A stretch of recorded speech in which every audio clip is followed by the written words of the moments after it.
Pagpalain kayo. Siguro, unahin natin ang munting sanggol dito. Nabanggit kasi sa akin kani-kanina ni Doc na kapatid ko sa laman, na may nais daw para sa paghahandog. At ngayon, sa mga nanay riyan na nagnanais na maihandog ang kanilang mumunting supling sa Panginoon, nagagalak kaming maihandog sila ngayon dito, kaya pumarito lang po sila. Dalhin lang ang kanilang mumunting supling dito. Ngayon, napakaraming tao, yung tinatawag nilang binibinyagan ng sanggol.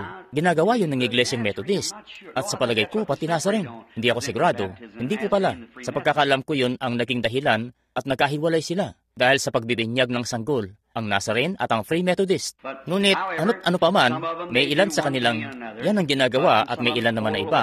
Meron nga, yung iba may pabuhos-buhos ng konting tubig sa sanggol. Yung iba, pawisik-wisik naman. Pero tayo, sinisikap nating manatiling malapit sa Biblia sa tuwi-tuwi na sa abot ng nalalaman natin. Ngayon, wala po kasing kasulatan sa Biblia para wisikan natin ang sanggol, ni wala rin kasulatan sa Biblia para wisikan natin ang sinuman. Hindi yan nakabatay sa kasulatan. Kaugalian yan doon sa simbahang Katoliko. Ngunit sila noon, dinala nga nila ang malilit na bata kay Jesus. At nararapat lamang na tayo kumatawan sa kanya. Nais nating gawin ang siya ring ginawa niya. Ipinatin niya ang mga kamay niya sa mga bata at pinagpala sila. At sinabi, pabayaan ninyo ang malilit na bata na magsilapit sa akin at huwag ninyong pagbawalan sila. Sapagkat sa mga ganito ang kaharian ng langit. At yun nga ang ipinagpapatuloy nating gawin dito sa tabernakulo.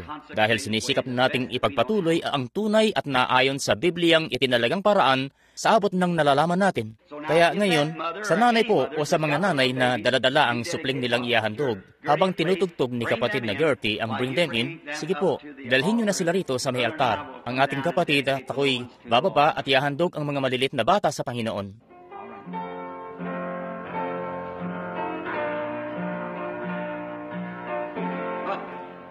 Sige, kapatid na Neville, salamat kapatid na Gertie. Napakainam nga niyan. Ilan po rito ang gustong-gusto ng malilit na bata? Kung hindi, may kung anong mali yata sa inyo. May mali yata. Ngayon, sa gabing ito, siguro dumako na tayo sa iba pang bahagi ng gawain. Ang dahilan kung bakit narito ako uli ngayong gabi, kadalasan kapag ganitong mga araw na may mga gawain tayo ng pagpapagaling, isang beses lang ako nagdaraos niyan dahil natitigatig ako. Hindi nyo rin masabi kasi. At kung kailan pang narito ako sa lugar natin dito, ay dobleng tindi ang pagkatigatig ko kaysa sa ibang lugar. At nais ko pong humingi ng paumanhin sa nangyaring kalituhan kaninang umaga. Ayan nga't nung una pa lang ay natitigatig na ako. Nung lapitan ako ni Billy para sabihin sa akin, hindi siya makahanap ng sapat na tao para maabutan ng prayer card. Nasa 12 o 14 lang siguro ang naabutan niya. At naroon sa kanya yung wala na raw ibang may gusto ng prayer card. Kaya ipinalagay kong ayos na ang lahat. Kaya naman, dahil ayos na, hindi ko na inisip na.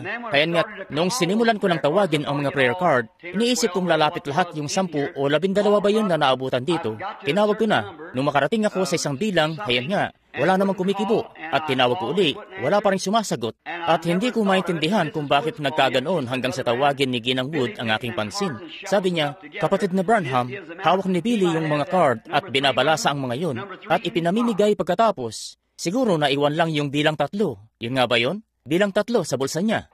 Hayan nga't kadalasan namang naipamimigay niya ang buong 50. Kapag handa na siyang ipamigay ang mga yun sa mga tao, babalasahin niya muna yun. Para naman ang lahat, walang magsabing, ibigay mo sa akin ang bilang 1. Kasi maaaring hindi tayo mag-umpisa sa bilang 1. Maaaring mag-umpisa tayo sa 50. Hindi nyo alam at bibilang tayo pabalik. Maaaring mag-umpisa naman tayo sa 8 at sunod-sunod na. Maaaring mag-umpisa rin sa 20 at sunod-sunod na. Hindi natin alam. Hayan nga't binabalasan niya muna ang mga yun at ipinamimigay yun sa mga tao kung nais nila. At hayan nga't nawala sa isip ko kaninang umaga na kung tatawagin ko yung bilang 4 o 5, baka walang sumagot. Dahil baka nasa bilang 20 o 30 ang hawak-hawak ng mga tao, kita nyo? At buti na lang at isinaayos ito ng Panginoon.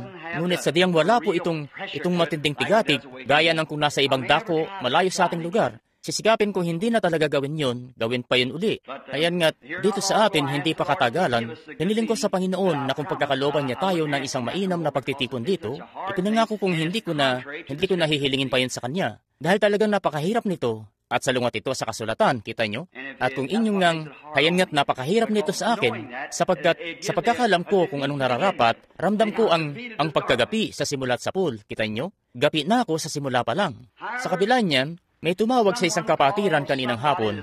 Tinawagan ito si Ginang Wood at ang sabi raw, May kapatiran sa simbahang tumawag kaninang umaga tungkol sa isang lalaking malubha ang sakit na lumapit kay Kristo kaninang hapon pagkatapos. Ang sabi, lumapit daw ang lalaki ito na may malubhang sakit kay Kristo. At may isa pang nangyari, sinabi sa akin ni Ginang Wood na nakausap ko raw ang kapatid niyang babae, ang nakatatanda niyang kapatid na nasa bahay pangaraw niya ako noong isang araw at nanananghalian kasalo niya o hapunan kasalo niya doon sa Kentucky.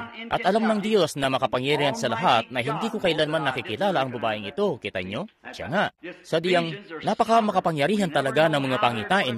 Hindi natin alam kung paano yun matutupad o kung ano-anong mangyayari. Nasa Diyos ang pasya, kung ano ang pwedeng maganap. Pero nalaman ko rin, nung hinihintay ko sila, hinihintay roon. At nung isa namang araw, nung narito yung dalagitang iyon, na ipinagpapalagay na may espiritual na pagkilala na sa tingin ko naman, hindi. Kita nyo, kung ipagkakalob yan ng Diyos sa buong mundo, magiging napakainam nun. Subalit, kung tama nga yung babae, salungat yun sa sinabi niya sa akin dito sa pagtawid ng kalsada, kita nyo, ilang taon na ang nakalilipas. At nais nga nating makatiyak na tama nga yun. At hayaan ng iglesia, dahil narito sila noon at nakita yon. At gayon na nga't tinawag ko ang isang ginang Snyder, ang kapatid na babaeng Snyder. Sa palagay ko'y narito siya ngayon. Medyo hirap lang siyang makarinig. At yung munting dalagit ay binulungan siya. At ang sabi, may rayuma ho kayo o arthritis, parang ganoon. Pero alam kong bali sa balakang yun. At kaya naman, at pagkatapos ay kinumpirma ng Espiritu Santo na yun nga yun kaninang umaga, kita nyo?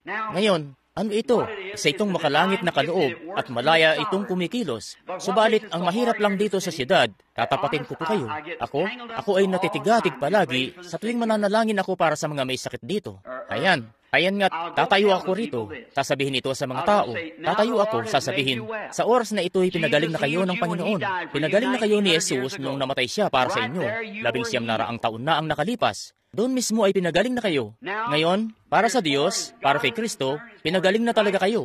19 na raang taon na ang nakalipas. Wala nang karamdaman nyo. Kinakailangan lang ng pananampalataya nyo para mapangyari yun. At pagkatapos ay lalakad na kung saan ang taong ito at hindi pa rin magaling. Pagkatapos makakasalubong niya siya, sasabihin, sinabi sa akin ni kapatid na Branham na magaling na ako. Kita nyo? Ang sinasabi ko lang sa inyo ay kung ano ang sinabi ng Diyos. Ngayon, kapag direktang sinabi ito sa isang tao, direkta po, na ganito ang sabi ng Panginoon tungkol sa isang bagay na magaganap. At tutunayan nun sa inyo doon mismo na sigurado na ang kagalingan ninyo. Tiniyak na yan ng inyong pananampalataya. Kita nyo? Nasa inyo na ang pangako. Hindi ko ito salita. Salita ito ng Diyos na magaling na kayo. Kita nyo? Subalit, ang nangyayari sa inyo, hayan nga't hindi ko talaga kayang ipaunawa ito sa inyo ng malinaw. Sa inyo ng mga taga Jeffersonville, hindi ko talaga magawa. Alam ko, sisikapin kong ipaliwanag ito sa abot ng makakaya ko. Pero sadyang hindi ito mangyari. Yun lang yun. Ang masasabi ko, dito hindi pa katagalan, nagpunta ako sa isang tahanan ng isang lalaki at naghihingalo na yung lalaki at tinawagan nila ako. Pumarito ka, ipanalangin mo siya. Sinabi ng doktor na hindi na siya makakaabot pa ng buhay kinaumagahan. Pumasok ako at ang sabi ng batang-bata pang lalaking yun sa akin, Ginoong Branham, ayaw ko pang mamatay. Pihado yun. Hindi niya maaatim na mamatay agad. May pamilya siya at may 2 anak pa nga. Bueno, lumuhod ako. Sabi ko, ngayon, tumingin ka. Sino ang doktor mo? Sinabi niya sa akin. Sabi ko, ngayon, marahil sinabi ng doktor na ikaw nga. Ikaw nga'y mamamatay na. Subalit hindi pa sinasabi ng Diyos na mamamatay ka. Sabi ko, ngayon, ayon sa Biblia, magaling ka na. Dahil namatay si Jesus para sa iyong kagalingan. Sabi niya, naniniwala ka bang gagaling ako? Sabi ko, lubos kong sinasampalatayanan yan. Bueno, kung pumaroon ako't ipinanalangin ng lalaki at hindi ko ginamit ang gayong klase ng pananampalataya upang manampalatayang gagaling siya, kung pumaroon ako na, naku, kung sinabi na ng doktor na mamamatay ka, abi mamamatay ka nga, wala nang magagawa pa. Ngayon, hindi ba't napakahina naman kung ganong klase ang paparoon at mananalangin para sa may sakit? Kahit ako ayaw ko ng ganoon ang paparoon sa bahay para manalangin para sa akin. Ang gusto ko'y isang tao na kahit hindi niya nakita, kahit hindi pa, mananampalataya siya at tatayo sa pangakong nakalaan para sa akin. Siya nga. At sabi ko, kanyang nagpatuloy kami at nanalangin, sabi ko, ngayon tatagan mo ang iyong loob. Sabi niya, sinasabi mo bang gagaling talaga ako? Sabi ko, oo naman. Sinabi ng salita ng Diyos na gagaling ka. Kita mo? Kung kaya mong makasampalataya, ang lahat ng bagay ay may pangyayari. Sabi niya, sige, sasampalatayanan ko ito. At lumabas na ako at sinabi sa may bahay niya ang tungkol doon. Mamamatay na siya. Mamatay kaya? Oo, mamamatay. At kaya nung sumunod na araw, namatay yung lalaki o ilang araw pagkatapos nun. Pagkatapos, kung saan-saan na nagpupunta yung babae at umiinom-inom na pala at napariwara. At isa sa mga diakono rito sa paniwala ko, ng iglesyang ito, ang bumisita sa babae at hiniling sa kanyang manumbalik at dumalo muli sa simbahan. Sabi ng babae, wala na akong pinaniniwalaan. Nagpunta rito si mga ngaral na Branham at ipinanalangin ang asawa ko at sinabing mabubuhay siya. Pero namatay naman pagkatapos ng 2 o 3 araw. Kaya wala na akong tiwala. Ngayon, siya mismo ay naghihingalo na rin. Bueno, subalit, hayan nga't nakita nyo na, ipinakikita lang niyan na hindi iniintindi ng mga tao ang sinasabi mo. Kita nyo? Ganun na nga. Sa tuwing ipananalangin ko ang isang tao, ay lagi kong sinasabi sa kanila na mabubuhay sila. Buong pananampalataya kung mabubuhay sila. Subalit, kahit pa ang sabihin ko'y ganito ang sabi ng Panginoon, pero di nyo naman ito sasampalatayanan, mamamatay pa rin kayo niyan. Walang pasubali. Narito ang ganito ang sabi ng Panginoon. At marami sa kanila ang tumatanggap pa nga nito pero nangamatay. Marami nga sa kanila ang napupunta ng impyerno, gayong ganito ang sabi ng Panginoon. Pero di nyo naman pinaniniwalaan. Tama po ba? Tama, kita nyo? Nakabatay ito. Nakabatay ang lahat sa inyong pananampalataya. Si kapatid na Collins, sa palagay ko'y wala siya rito ngayong gabi. Pero sa napakinggan ko sa kanya nitong umaga, nagbigay siya ng napakatapang na pananalita tungkol sa bagay na ito. Kita nyo? Kita nyo? Siya nga. Sabi niya, ngayon, ang sharing pananampalatayang taglay nyo rito, kakailanganing taglayin nyo yun saan man. Sapagkat individual ninyong pananampalataya ito, hindi sa inyong denominasyon, hindi kay Kristo. Kailangang taglayin nyo ang pananampalatayang yun. Ganoon na nga mismo. Walang pasubali. At ang makalangit na kagalingan ay nakabatay sa inyong pananampalataya. Hayan nga't ayon sa salita ng Diyos, ganito ang sabi ng Panginoon na pinagaling na ang bawat tao nung mamatay si Jesus sa Kalbaryo. Siya ay nasugatan dahil sa ating pagsalangsang sa pamamagitan ng kanyang mga latay ay nagsigaling na tayo. Tama po ba? Nagsigaling na tayo. Sinabi ng Biblia, nagsigaling na kayo. Kaya huwag niyo akong sisihin. Isa lamang akong mga ngaral ng salita. Pumaroon kayo't sabihin sa Diyos na mali ang sinabi niya sa inyo at tiyak sasabihin sa inyo ng Diyos na dahil yan sa pagkukulang nyo. Kita nyo? Hayan nga't nakasalalay ito sa pananampalataya nyo. Sinabi ni Jesus, kung kaya mong makasampalataya, kung kaya mong makasampalataya. Ngayon, kapag narinig nyo ng pinagtitibay ng Espiritu Santo ang pananampalataya nyo at pinatatag na ito at sinabi, ganito ang sabi ng Panginoon. Bukas, sa ganitong oras, magkakaroon ka ng ganitong bagay. Ganitong bagay ang magaganap. Magaganap ito sa dakong ito sa ganitong paraan. At makakatagpo mo ang ganitong bagay rito. Isa na yung tanda sa iyo. Ngayon, bantayan nyo yun maigi. Isa na yung tapos na gawa sa oras na yun mismo. Hayan nga rin, at pagdating sa usapin ng makalangit na kagalingan, inilalagay ko ang makalangit na kagalingan sa siyaring pamantayan, parehas na pamamaraan, gaya ng kaligtasan. Bawat isa sa inyo, kahit na ano pa ang nagawa ninyo, ligtas na kayo mula nang mamatay si Jesus, pagkat namatay siya upang alisin ang kasalanan ng sanlibutan. Subalit, walang may dudulot itong anumang kabutihan sa inyo hanggang sa personal niyong tanggapin at maranasan ito. Pero pagdating naman sa inyong mga kasalanan, napatawad na ang mga ito. Siya nga, siya, narito ang kordero ng Diyos na nag-aalis ng kasalanan ng sanlibutan. Kita nyo? Ayan nga. Ngayon, tandaan niyo yan. Ngayon, alam ko na sa pagtuturo ng mga kasulatan, iba-iba tayo rito sa kongregasyon. At maraming pagkakataon na dito sa aklat ng mga Hebreo, may kalaliman nitong aklat, siguro iiwan ko munang pansamantala ito ngayon. Sisikapin ko muna ngayong gabi na tapusin ang huling bahagi ng 7 kabanata. At ngayon, napakaraming tanong sa inyong isip, wala pong duda. Marami sa inyo rito ang may mga tanong at maging ako man ay meron din. Ngayon sa susunod, kung loloobin ng Panginoon, pagbalik ko rito, luluwas po ako sa Michigan ngayon. At pagkatapos mula Michigan, magpapa-Colorado naman ako. At mula sa Colorado, sa kanlurang baybayin naman. Ngayon pagbalik po namin, kung loloobin ng Panginoon. Ngayon, hindi ko pa alam. Kung hindi ako makapunta ng Chicago sa linggo, baka naririto ako para sa darating na linggo ng gabi. Ngayon, nasa mga 6 na linggo na rin hindi nakakatayo ang ating pastor dito sa pulpito mula nang talakayin natin ang aklat na ito rito. Kita nyo? Ngayon tayo, ayaw ko sana yung ganoon. Si kapatid na Neville ay talaga namang kaibig-ibig, kalugod-lugod, at mabait na kapatid. At natitiyak kong mahal na mahal ng iglesyang ito si kapatid na Neville. Siya nga pala, habang may pagkakataon pa akong sabihin ito, mayroong taga rito lang sa Karatig Bayan ang aminadong sumulat ng liham upang mapaalis sa kapatid na Neville sa pulpito. Talagang kailangan yung kausapin ako pagdating sa bagay na yan. Siya nga. Oo, ganun nga. Ngayon, gusto kong ipaunawa patungkol sa bagay na tungkol sa kapulungan ng mga diakono. Walang anumang kinalaman ang kapulungan ng mga diakono sa pastor. Wala po.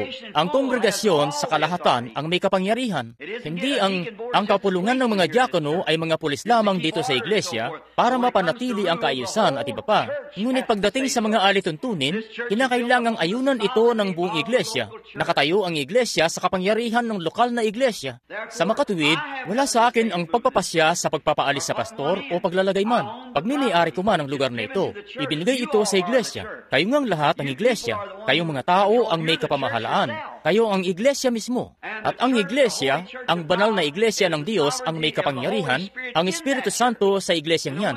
At ang tanging may kinalaman ako ay pag may-ari ko ang lugar. Ibinigay ko nga ito sa iglesia. Ibinigay ko para gawing simbahan at hindi ito binubuwisan. At ang isang iglesia nga'y humihirang ng sarili-sarili nilang pastor.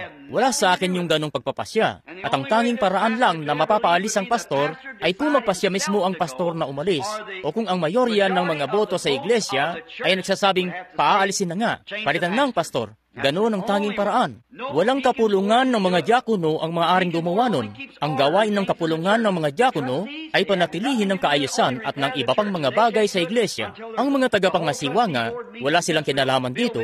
Tagakumpuni lang sila ng simbahan. At hindi nga rin nila magagawa ito hanggang sa magkaroon muna ng magpulong ang buong kapulungan ng mga tagapangasiwa at magpasyang itatayo natin ang ganito o gagawin natin ang gayon. Pagkatapos, kailangan nilang sumangguni sa taga-ingat ng pera kung may pondo sila para magawa iyon. Siya nga po. Samantala, kung may anumang reklamo laban sa sinumang miyembro, kung may reklamo ang isang miyembro laban sa isa pa, o kung may mga bagay na mali, dapat niyong puntahan ang kapatid na yon, kayo mismo, at kausapin siya, ikaw at siya lang. Pagkatapos, kung ayaw nila itong tanggapin, kung ganoon, dapat niyo nang gawin ang susunod na bagay. Dalhin niyo ang isa sa mga diakono o kung sino man at magpasama kayo sa kapatid na yon. Pagkatapos, kung hindi niya kayo tanggapin, saka kayo pumarito at sabihin na sa iglesia. Ngayon, kung ang iglesia, kung ayaw pa rin niyang tanggapin ang sinasabi ng iglesia, hayan nga't sabi ng Biblia, ipalagay mo silang tulad sa isang pagano at isang publikano. Ganon nga. At ang sinumang tao na nakakaalam na ang isang tao ay may pagkakasala at hindi mo sila pupuntahan at kakausapin, kung gayon ay bahagi ka ng iglesia ng Diyos na mananagot para sa pagkakasalang yon. Siya nga. At kung ang sino man ay may reklamo laban sa isang diakono o laban sa diakono o kung sino sa kanila sa iglesia, kailangan ng 3 tao. 3 tao ang dapat pumunta para magsabi, sumaksi na manggagaling mismo sa bibig ng 2 o 3 saksi. Pumunta kayo at sabihin sa pastor na may reklamo kayo laban sa isang diakono. Kayan nga't kung may reklamo kayo laban sa isang diakono, na ang diakonong ito ay hindi tapat, hindi sakdal. Nararapat kasi na ang may katungkulan bilang diakono ay walang kapintasan at walang makita sa kanyang kapintasan. At kung malaman ng kongregasyon na hindi ginagawa ng diakono ang nakaatang na tungkulin, may magsasama dapat ng 3 at idudulog ito sa pastor. Papakiusapan ang diakono na manatili sa kanyang tahanan sa gabing yon. At pagkatapos ang pastor, pupunta sa harap at titipunin ng kongregasyon upang mapag-usapan ang reklamo. At kung iboboto ng kongregasyon na magpatuloy ang diakono, magpapatuloy ang diakono. Kung siya'y ibobotong maalis ang diakono sa mismong gabing ding yon, ay maghahalal sila ng panibagong diakono. Kita nyo? Sa makatuwid, hindi lang sa isang tao nakasalalay ang bagay na ito. Mayorya dapat, siya nga po. Kung 20 ang bumoto para sa kanya at 21 naman ang bumoto laban sa kanya, maaalis siya o magpapatuloy kapag baliktad naman ang boto. Kita nyo? Hayan nga ang kapangyarihan ng lokal na iglesia. At hayan nga may karapatang maglabas ng saloobin ang bawat miyembro sa iglesia.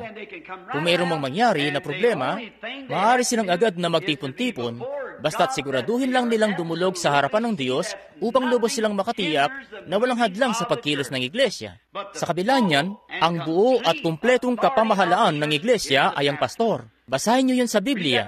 Tingnan niyo kung hindi yun kaayos ng Biblia. Ganon na ganon nga ang sinabi. Walang mas mataas pa sa matanda sa iglesia. Wala nga kung anumang kinalaman sa kung anumang gawin dito ni kapatid na Neville. Nasa inyo na yan at ni kapatid na Neville. Kung gustong mangaral ni kapatid na Neville ng doktrina ng saksi ni Jehovah, nasa kanya na yun at sa inyo, kita nyo? Kung gusto niyang ipangaral ang anumang gustuhin niya, nasa pagitan nyo na yun at niya. Ganon nga yun. Kung boboto ang kongregasyon para panatilihin siya roon, para ipangaral yun, ayos lang yun. Nasa kanya na yun. Ang tanging bagay lang na may kinalaman ako, ay ako ang nagmay-ari nitong lugar. At kung may mga bagay-bagay na kailangan ng pansin ko, gaya ng gusto nilang pababain ng pastor, at nais nilang pagbutuhan yun, kaya nga't hindi nyo maaaring hilingin sa isang diakono na pangunahan kayo sa bagay na yan.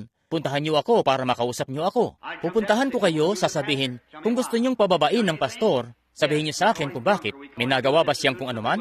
Oo, nahuli namin siyang lasing, o nahuli namin siyang ganito ang ginagawa, o gumagawa ng bagay na hindi tama. May 3 saksi ba kayo riyan? Oo, meron kami. Kailangan nga munang mapatunayang tama ang mga saksi.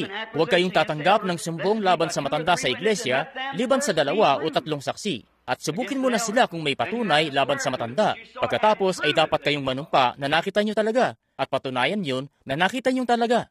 At pagkatapos na magawa nyo yun, nang nagkasala ay mapaalalahanan sa harapan na mali ito. Sa kanyang sabihin, kongregasyon, gusto nyo bang palitan ang inyong pastor? At kung boboto ang kongregasyon na, patawarin siya at hayaan pa siyang magpatuloy. Yun dapat ang masunod, kita nyo? Ganun nga. Hindi ba tama lang yun? Hindi ba't ganun dapat ang pamamalakad sa iglesia? Ganun nga ang sinabi ng Biblia. Wala tayo ritong obispo at katiwala at lupon at iba pa. Naitatalaga na lang ang isang ito at may nakaatang na malaking kapangyarihan. Walang sinuman dito ang may kapangyarihan, maliban sa banal na espiritu. Siya nga, siya ang nagtatalaga. At kinikilala natin siya bilang ang mayorya kung anong pasya ng mga tao. Hayan nga't matapos na ganito ang mapiling gawin ng isang panig at ang kabila naman ay ganoon at mananalo ang panig na yun. Ang panig na natalo, anong gagawin nila? Dapat silang sumama sa iba pa sa kanila, sabihin, mali pala kami, papanig na kami sa inyo. Pagkat ang banal na espiritu ang gumawa ng pasya na yan. Kita nyo? Ganun dapat. Katulad na lang ng mga Demokrat at mga Republikan. Basta't nananatili tayo sa diwa ng demokrasya, mga Amerikano tayo. Kung ang manalo ay mga Demokrat, dapat na umagapay ang mga Republikan. Kung mga Republikan naman ang manalo, dapat na umagapay ang Demokrat. Kita nyo? Yan ang dahilan kung bakit nakatayo pa rin tayo bilang isang bansa. Kapag sumira tayo riyan, sinisira lang natin ang ating demokrasya. Siya nga, kapag sinabi ng mga Demokrat, hindi ako agapay, Republikan ba naman ang nanalo? Babagsak tayo sa ganyan. Ako nga tubong Kentucky, pero sa pagbubuklod-buklod, tayo tatayo. Sa pagkabahabahagi, tayo babagsak. Ngayon, kung may nalalaman nga kayong mga kamalian sa iglesia, patungkol sa isang individual o isang tao o kung anuman, tungkulin niyo yan at mananagot kayo sa harap ng Diyos kung pababayaan niyo ang bagay na yan. Kayo mismo, ang iglesia. Ngayon, pakatandaan nyo, hindi ito nakaatang sa mga balikat ko. Nakaatang ito sa inyo. At kung may anumang kamalian sa iglesia, pananagutin kayo ng Diyos sa bagay na yan. Siya nga, sa ganyan ngang paraan niya, pinatatakbo ang kanyang iglesia. Ganoon na ganoon nga ito sa Biblia. Ganoon ang kaayusan ng Biblia. Yan ang kapangyarihan ng lokal na iglesia. Ang pastor ang ulo. Siya nga. Amen. Ngayon, dumako na po tayo sa pinagpalang matandang mensahe rito. Hayan nga, talagang gustong-gusto kong malaman nyo ang bagay na yan. Nire-record nga ito sa tape. Alalahanin nyo ang mensaheng ito. At ito ngang mga nire-record sa tape patungkol sa iglesia, ang mga kaayusan at alituntunin ng iglesia, naka-record po ito sa tape. Nakaayon ang mga ito sa Biblia. Hindi natin ito minamando. Wala pong nagmamando. Wala. Lahat tayo rito. Pantay-pantay tayong lahat. Subalit may pinuno tayo, ang pastor, hanggat pinangungunahan siya ng banal na espiritu. Siya nga. Bueno, ngayon, dito, tiyak na napakarami kayong tanong. Kaya sa susunod na magbigay sila ng pagkakataon at ipababatid ng kapatid na Neville sa radyo na paririto ako, isulat niyo lang ang mga tanong nyo upang kayo at ako'y makapag-usap sa bagay na yan. Maaari ba niyong gawin? Sige, alam kong naituro ko na ang tungkol sa walang hanggang katiyakan ng mga banal. Naituro ko na ang kataas-taasang pagkadiyos ni Jesus. Naituro ko na nga ang katiyakan para sa mananampalataya, ang paunang paghahalal, pagtatalaga, at marami pang mga bagay na gaya niyan. Ayan nga't, alam ko maraming legalista sa kongregasyon dito na ayos lang naman, walang problema. Ngunit ngayon, sa mga bagay na ito, ako isang legalista rin naman at isa akong Calvinist. Ang Biblia ang lubos kong pinaniniwalaan. Ganun yon. Ngayon, kung sa mga bagay na yun, may mga katanungan kayo, at lalo na sa naituro ko tungkol sa mga katibayan, mga sensasyon at iba pa, at sa lahat ng mga bagay na marahil ay hindi kayo sang-ayon, ayan nga't isa sa mga darating na gabi, siguro, gawin natin ito sa, nananabik na po ba kayong makabalik dito? Gawin natin ito sa Miyerkules ng gabi, itong darating na Miyerkules ng gabi, at sa palagay ko'y narito ako niyan. Dalhin nyo ang mga tanong nyo sa Miyerkules ng gabi. Ilagay nyo rito sa entablado yung mga tanong nyo tungkol sa Biblia. Sige, tungkol sa mga itinuturo ko ngayon. At sa gabi po yan ng Miyerkules. At pagkatapos sa susunod na linggo, bali siguro nasa Chicago ako niyan. At ako'y tutulak naman mula riyan patungong Michigan. Kung loloobin ng Panginoon, narito na ako ng gabi ng Miyerkules upang sagutin ang tanong sa abot ng aking makakaya. At ngayon, Naway mahabag ang Panginoon. Ngayon, iyuko natin ang ating ulo pansumandali. Ngayon, banal na Panginoon, narito po ang dakila mong pinangangasiwaan. Narito po ang iyong iglesia. Ikaw nga, Panginoon, ang kumikilos at nagnanais kaming makakilos sa pagkilos sa amin ng Espiritu ng Diyos. At idinadalangin namin ngayon na pagpapalain mo kami. At habang tinutugay-gay muli namin ang mensaheng ito at dumadako muli sa malalalim na mga bagay na narito, idinadalangin naming ihayag ng Espiritu Santo ang mga ito sa amin ayon sa pangangailangan namin, sapagkat hinihiling namin ito sa kanyang pangalan. Amen. Ngayon, itong aklat ng mga Hebreo, akin ngang itinuturing ito na isa sa mga dakilang aklat. Sa mga susunod na araw, marahil ako'y magpupunta, mangiibayong dagat na kung ipahintulot ng Diyos, ay gagawin ko malapit-lapit na. Kinakailangan ko magpunta ng Afrika ayon sa isang pangitain. Sa palagay ko'y hindi ako magiging mapanagumpay sa aking mga pagtitipon hanggang sa makapunta ako ng Afrika para isakatuparan ng pangitain yun. Ngayon, hayan nga't marahil sa darating na tagsibol na yan.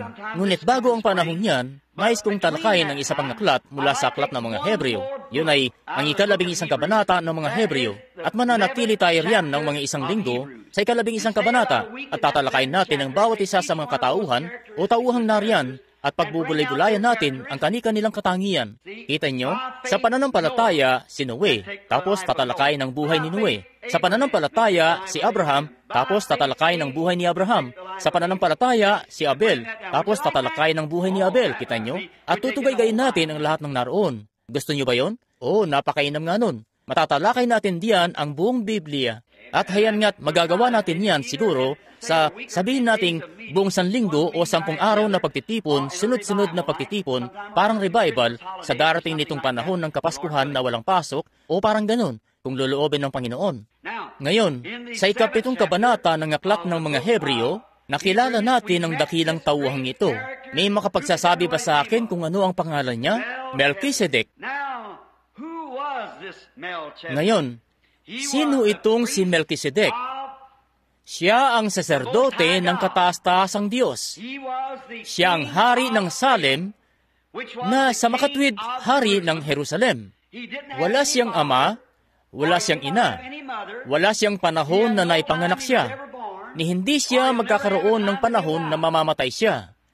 Ngayon, nalaman nga natin na walang pasubaling walang hanggan ngayon. Nalaman nga natin na ang salitang magpakailanman ay nangangahulugang isang espasyo ng panahon. Natatandaan niyo pa ba?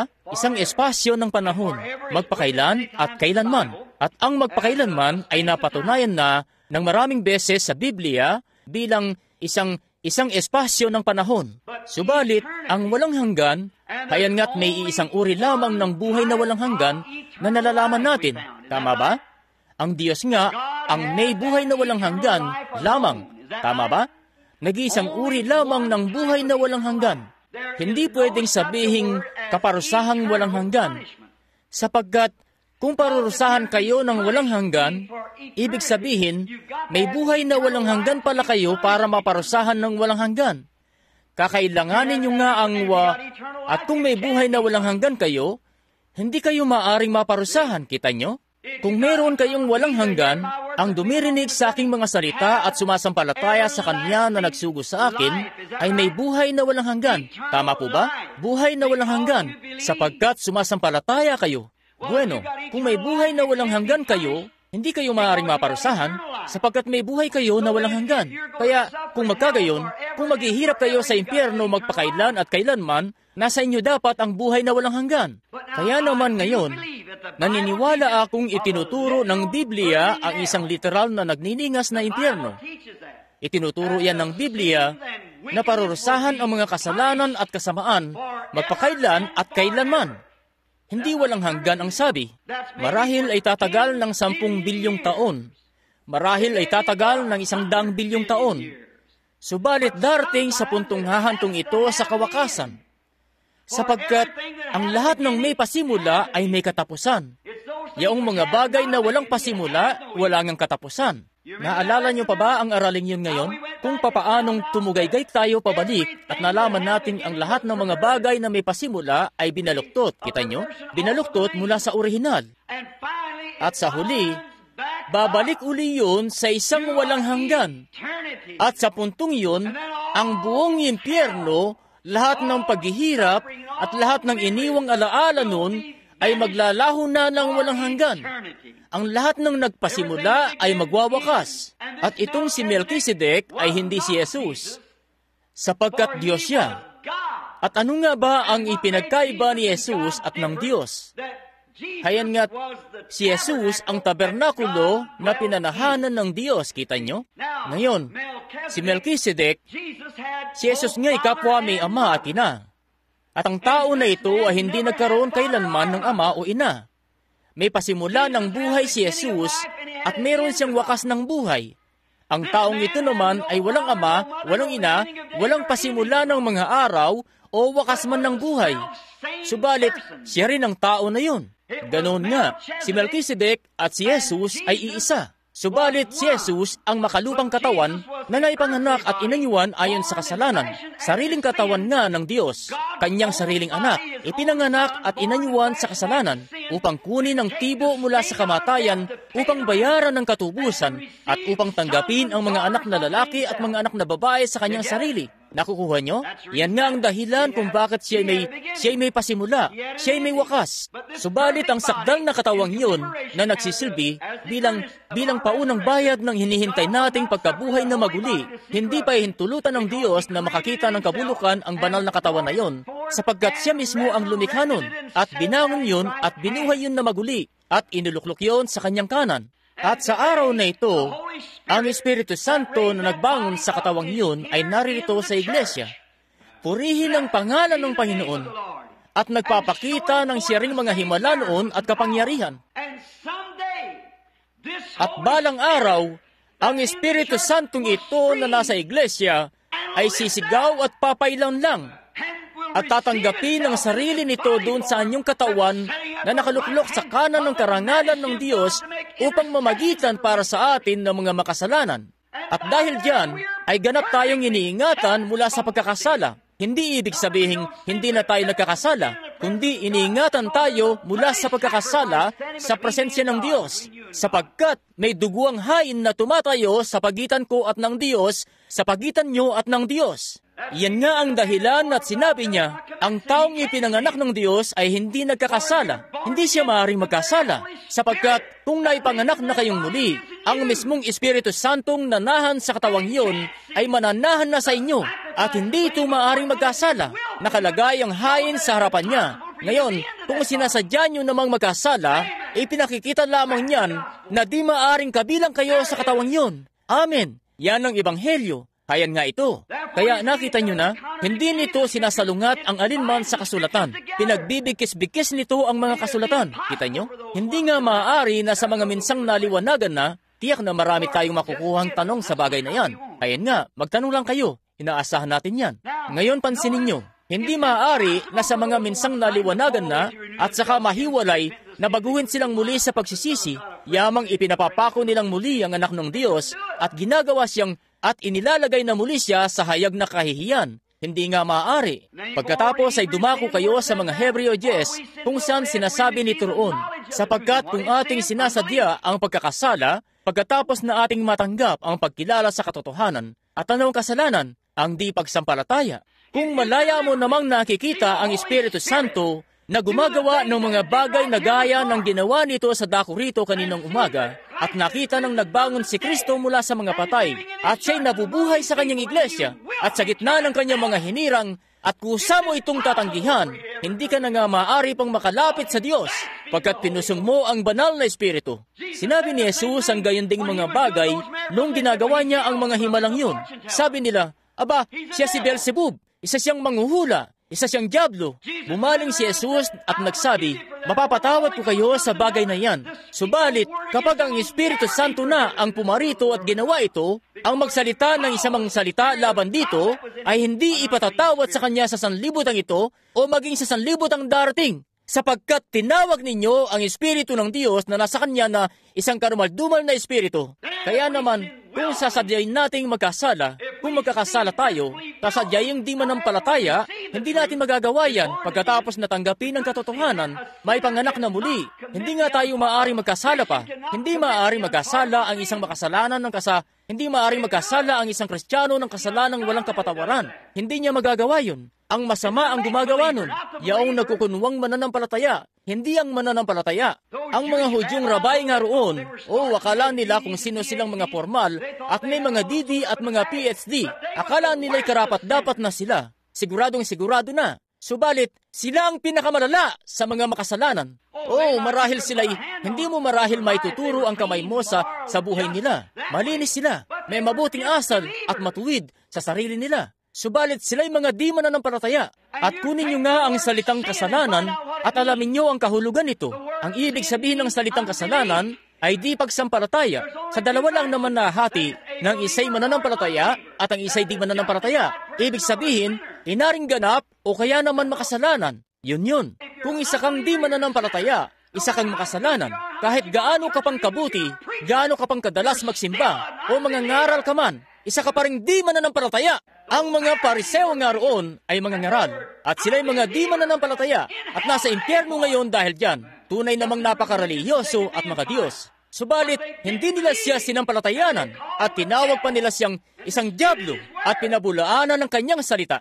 At sabi ng ilan sa kanila, kung ikaw nga, bumaba ka nga ngayon mula sa krus. Magpamalas ka nga ng himala. Gusto naming makita na ginagawa mo ito. May humampas sa kanya sa ulo ng kahoy at sabi, hulaan mo nga at sabihin sa amin kung sino yung humampas sa iyo. Kung propeta ka nga at paniniwalaan ka namin. Nakita nyo na? Mga di mananampalataya. Sila'y nagkukunwa lamang ng mga mananampalataya. Subalit sila'y mga di mananampalataya. Di nabago, nangahiwalay. Bagamat sila'y mga banal at makadiyos.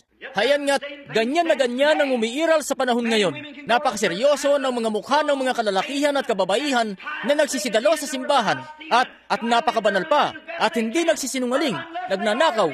At sila'y nagsisikap na maipamuhay nila ang relihiyon nila sa abot ng kanilang makakaya. Subalit, maliban na isa silang mananampalataya, sila'y mapapahamak. Hayan nga't walang bakas man lang ng pagkalegalista sa Biblia.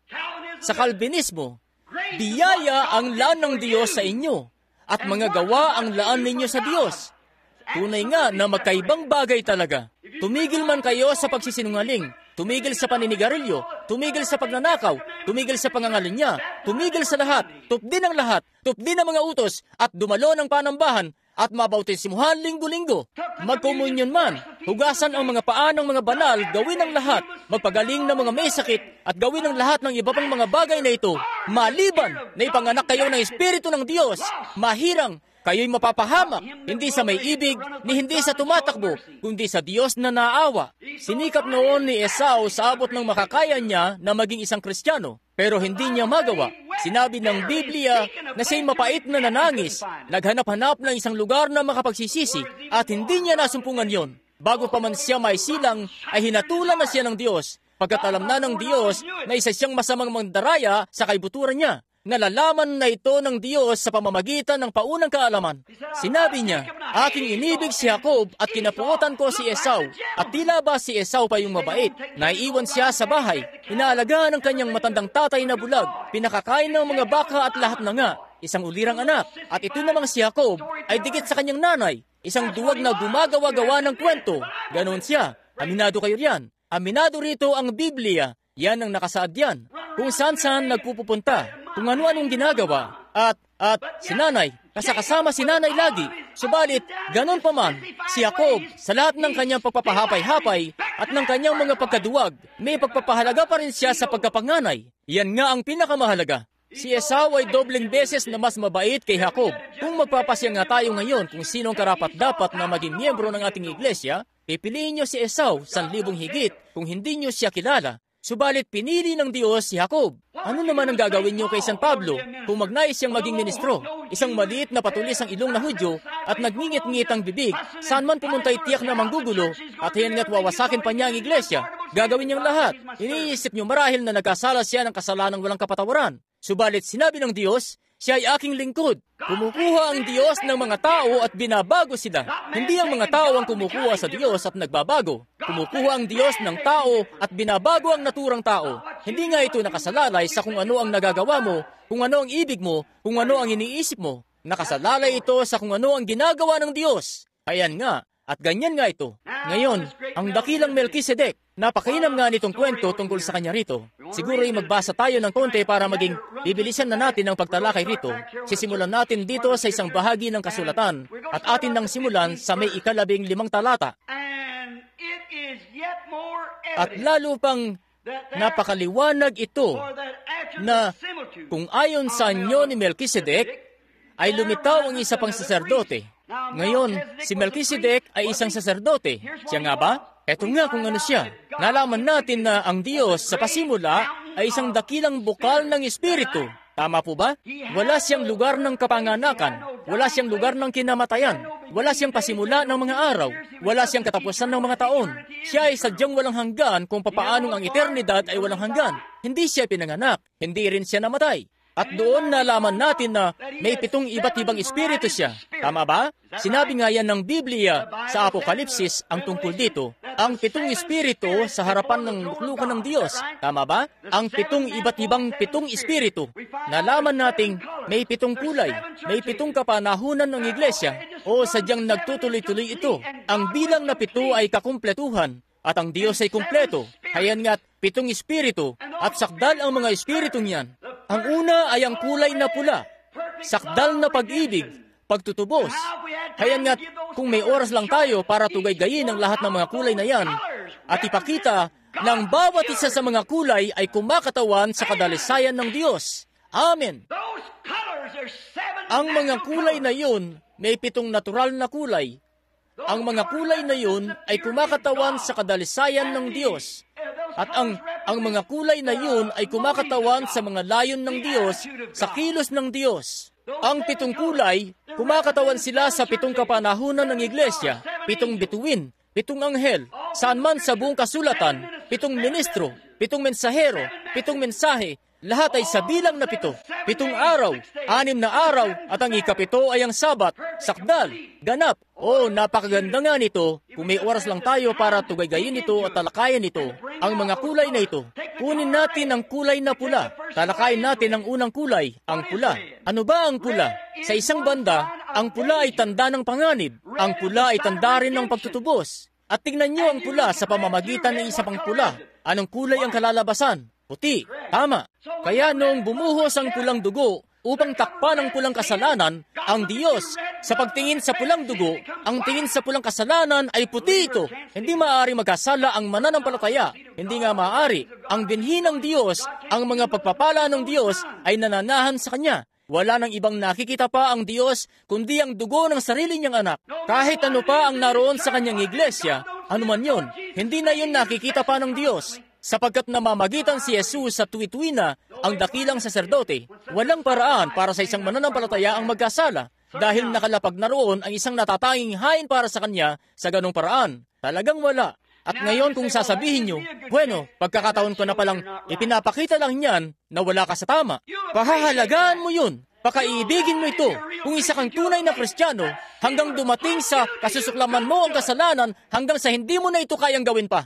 Sapagkat ang binhi ng Diyos ay nananahan sa Kanya, at siya ay hindi maaaring magkasala. Sinabi ng Biblia, yamang nilinis ng minsanlang dugo ni Jesus ay wala ng pagnanasa sa kasalanan. Kung may pagnanasa pa kayo, ang puso nyo ay hindi tama sa Diyos. Ngayon, maaaring ngang magkamali kayo. Subalit, hindi nyo yun sadya. Kita nyo? Nasisilo kayo. Nasisilo lang kayo. At sa anumang bagay na nasisilo lang kayo, o nakagagawa kayo ng isang bagay na hindi nyo naman sinasadyang gawin, hindi pa yun kasalanan. Hayan nga't magsisisi kayo sa oras na makita nyo nagkamali kayo. Dali-dali kayong bumaling at sabihin, hindi ko po sinasadya, hindi ko po akalain. Ganyan ang sasabihin nyo sa buong buhay nyo. Ayaw nga lang gawin ng tao.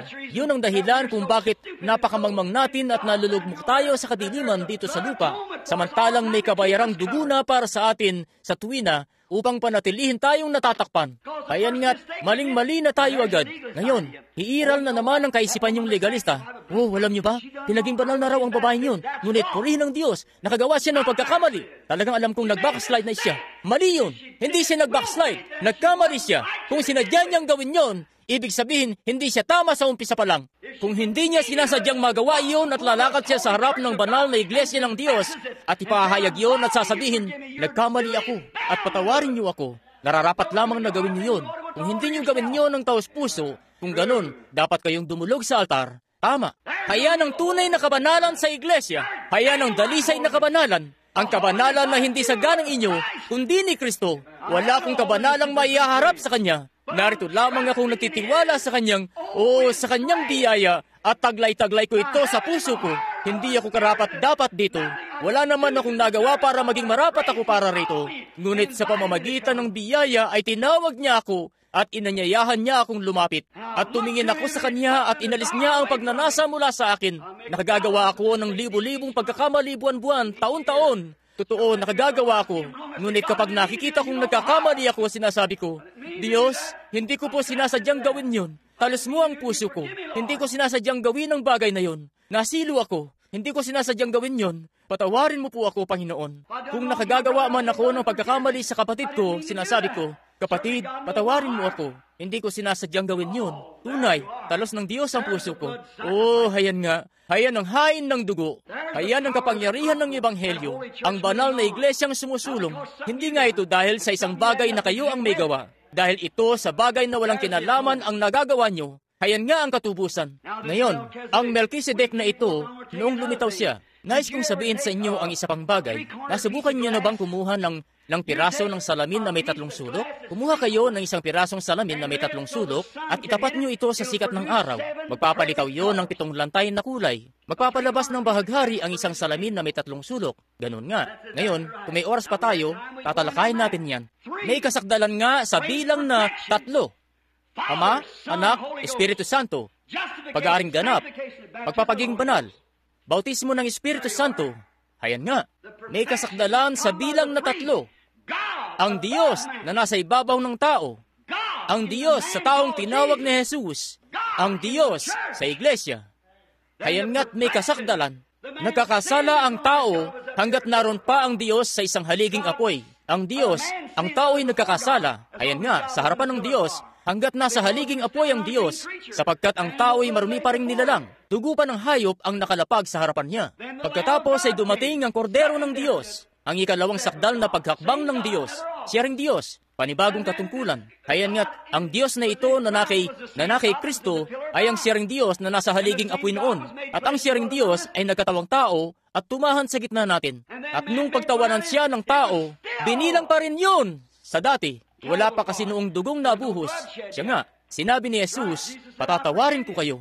Subalit pagkatapos nga'y, ang siyang iyon na nagkatawang tao ay naging haliging apoy muli. Ako'y nagbuhat sa Diyos. Ako'y paroroon sa Diyos. Nakita nga natin dito na nakatagpo siya ni Pablo sa daan patungong Damasco. Ang siyang haliging apoy na yon. Nakita din natin na nakatagpo siya ni Pedro sa bilangguan. Ang siyang haliging apoy na yon. Siya nga, at nakikita natin siya sa panahon ngayon, sa gitna natin, ang siyang haliging apoy na yon. Subalit ang kasakdalan ay dumating sa puntong ang taong pumapagitna. Ngayon, kung mangyaring may Hudyo rito, o nakaunawa ng lumang tipan, pinatunayan nga roon. Sige po, ipakikita ko sa inyo. Hindi ko lang dala ang lumang tipan sa ngayon. Ang dala ko rito ay ang bagong tipan. Ngunit doon nga sa paghahandog ng tinapay na nakalagay sa pinggang pangkosyer, sa paghahain ng mga Hudyo sa panahon ng paglilinis ng mga tabernakulo, tanungin niyo ang sino mang Hudyo. Sa 3 piraso roon ng tinapay, ang pumapagit ng piraso ang pinagpuputol-putol. Yun si Kristo. Ang pumapagit ng piraso ay pinagputol-putol. Si Kristo, ang pumapagit na, ipinakikita na kinakailangang may mapagputol-putol sa isang dako para sa katubusan. At itinuturing ang pirasong iyon na katubusan sa tinapay na kosher. At narito siya. At sa gabingang ito, sa pagganap natin ng komunyon, pinagpuputol-putol natin ang tinapay na kosher dahil iyon ang katawan ni Kristo. At pinagputol-putol siya sa Kalbaryo upang maging kabayaran ng ating mga pagkakasala. Upang sa kanyang katwiran, maging kanyang katwiran tayo. Hayan nga't, inaring nga niya ang ating kasalanan upang tayo maging kanyang katwiran. Kapatid, ganap na biyaya lamang ang makagagawa nun. Walang pasubali, walang ibang paraan, anumang iba pang paraan, para arin tayong ganap. Ngayon, ang Melchizedek na ito, ang dakilang tao na ito na nasa lubong sa daan, nagbayad siya. Nagbayad si Abraham ng 10 bahagi sa kanya. Isang ngang napakadakilang tao niya marahil. Ngayon, tumuon po kayo rito ng ilang saglit na ginawa hindi ayon sa kautusan ng mga utos na ukol sa laman. Ngayon, napansin niyo ba yan yung legalistang kautusan? Ang sabi ng kautusan, huwag kang papatay, huwag kang mangangalunya, huwag kang magnanakaw. Binalingan niyo ni Jesus, ang sabi, sinabi nila na mga nauna, huwag kang papatay. Datapwat sinasabi ko na ang bawat mapuot sa kanyang kapatid sa walang kadahilanan ay pumatay na. Sinabi nila silang mga nauna na huwag kang mangangalunya. Datapwat sinasabi ko sa inyo, ang bawat tumingin sa isang babae taglayang pagnanasa ay nagkasala na ng pakikipangalunya sa kanyang puso kasama ng babae. Ayan nga, diyan pa lang ay tinuturuan na ang mga kababaihan kung paanong manamit, kung paanong tamang gawin. Sa pananamit nyo ng mali, kayan tuloy at ang mga kalalakihan ay tumitingin sa inyo ng mali. Kayo pananagutin sa pangangalunya, nagaya rin lang sa ginawa nyo ang gawang yun. Ganon ang sinabi ni Jesus. At kayong mga tao na ang init ng ulo ay tagus-tagusan na parang talim ng lagari na lagi na lang nambubulyaw ng iba, hindi man lang makapagtimpi at kung ano-ano pa. Mag-ingat kayo. Magkakasala kayo kung magsasalita kayo laban sa inyong kapatid ng salitang hindi tama, hindi makatarungan. Ayan nga't magbulay-bulay po kayo at gibain na yan sa inyo. Hindi nga kayo nanguumang ng kutsilyo sa likod ng isang tao para patayin siya. Sinisiraan nyo naman ang pagkatao niya at napapatayin nyo siya. Napapatay nyo ang impluensya niya. Kung magsasalita rin lang kayo ng laban sa pastor nyo rito, magsasalita ng kung ano-anong masasamang bagay tungkol sa kanya, binaril nyo na lang sana siya. Kung nakapagsalita ka ng bagay na hindi tama tungkol sa kanya, bueno, papatayin ng salita mo ang impluensya niya sa mga tao at sa iba pang mga bagay, at nagkasala ka nito. Yun ang sinabi ni Jesus. Ngayon, pakinggan niyo po ito. Itong sinisikap dito ni Pablong bigyang punto. Gustong-gusto ko ang matandang Bibliyang ito. Itinutuwid ka kasi nito. Tingnan nyo. Tingnan nyo nga rito. Ngayon, habang binabasa natin ang maliwanag, sapagkat maliwanag ng ating Panginoon ay lumitaw mula kay Sandali lang po, sa palagay ko ibang talata itong binabasa ko rito. Hindi yan.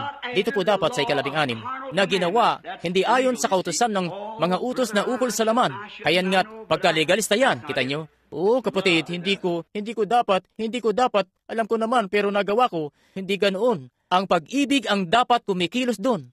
Natalakay na natin ito kamakailan, sabi ko. Kung sabihin ko sa aking may bahay, bueno, gusto ko sana magkaroon ng 2 asawa. Gusto kong pumuslit kasama ang isang ito, tapos itong isa sa lugar namang ito. Ngunit kung gagawin ko yun, ihiwalay na ko ng asawa ko at ang mga anak ko'y mapupunta sa wala ang pagmiministeryo ko. Ikaw na marumit, masamang mapagpaimbabaw. Ganon nga, hindi tama ang pag-ibig mo sa kanya sa una pa lang. Ganon na nga mismo. Kung iniibig mo nga siyang talaga, hindi mo na kailangan ng kautusan pa. Ibigin mo siyang talaga at mananatili kang tapat sa kanya. Ganon nga mismo. At ganon din ang gagawin niyo mga kababaihan sa inyong asawang lalaki. Siya nga, kung minsan ang mga kababaihan ay nalilihis o ang kalalakihan ay makakakita ng isang munting Jezebel na pinturada, alam niyo na, at makipagrelasyon ka, mahuhulog ang loob mo sa kanya. Marahil meron ka ng butihing may bahay.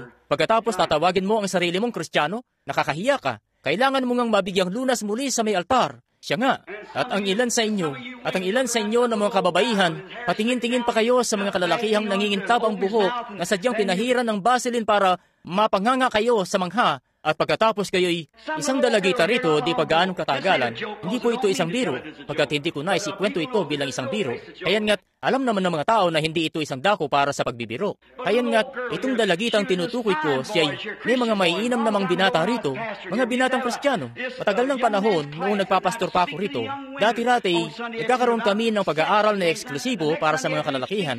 Kayan nga't pagdating ng linggo ng hapon, mangungusap ako sa mga kabataang babae tungkol sa sexualidad at iba pang mga bagay, at sa susunod namang linggo ng hapon, mangungusap naman ako sa mga kabataang lalaki at sinisikap na supuin ng ganong mga gawain. Isang dalagita na nga ang nagsimulang sumasama-sama sa isang lalaking tagalabas dito sa bayan, isang maninigarilyo at may malit na bote ng alak sa bulsa, at nagmamaneho siya sa kabayanan na magarang kotseng dibaba ang bubong. Hindi ko talaga mawari kung ano ang nakita ng dalagitang ito sa lalaking yon.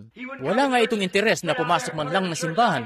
Naupo lang ito sa labas. Ihatid yung dalagita rito sa simbahan, saka maupo sa labas sa may kotse niya at maghihintay ni hindi man lang magkaisip na pumasok dito sa simbahan. Sinabi ko sa dalagita isang araw, dito siya sa may New Albany nakatira.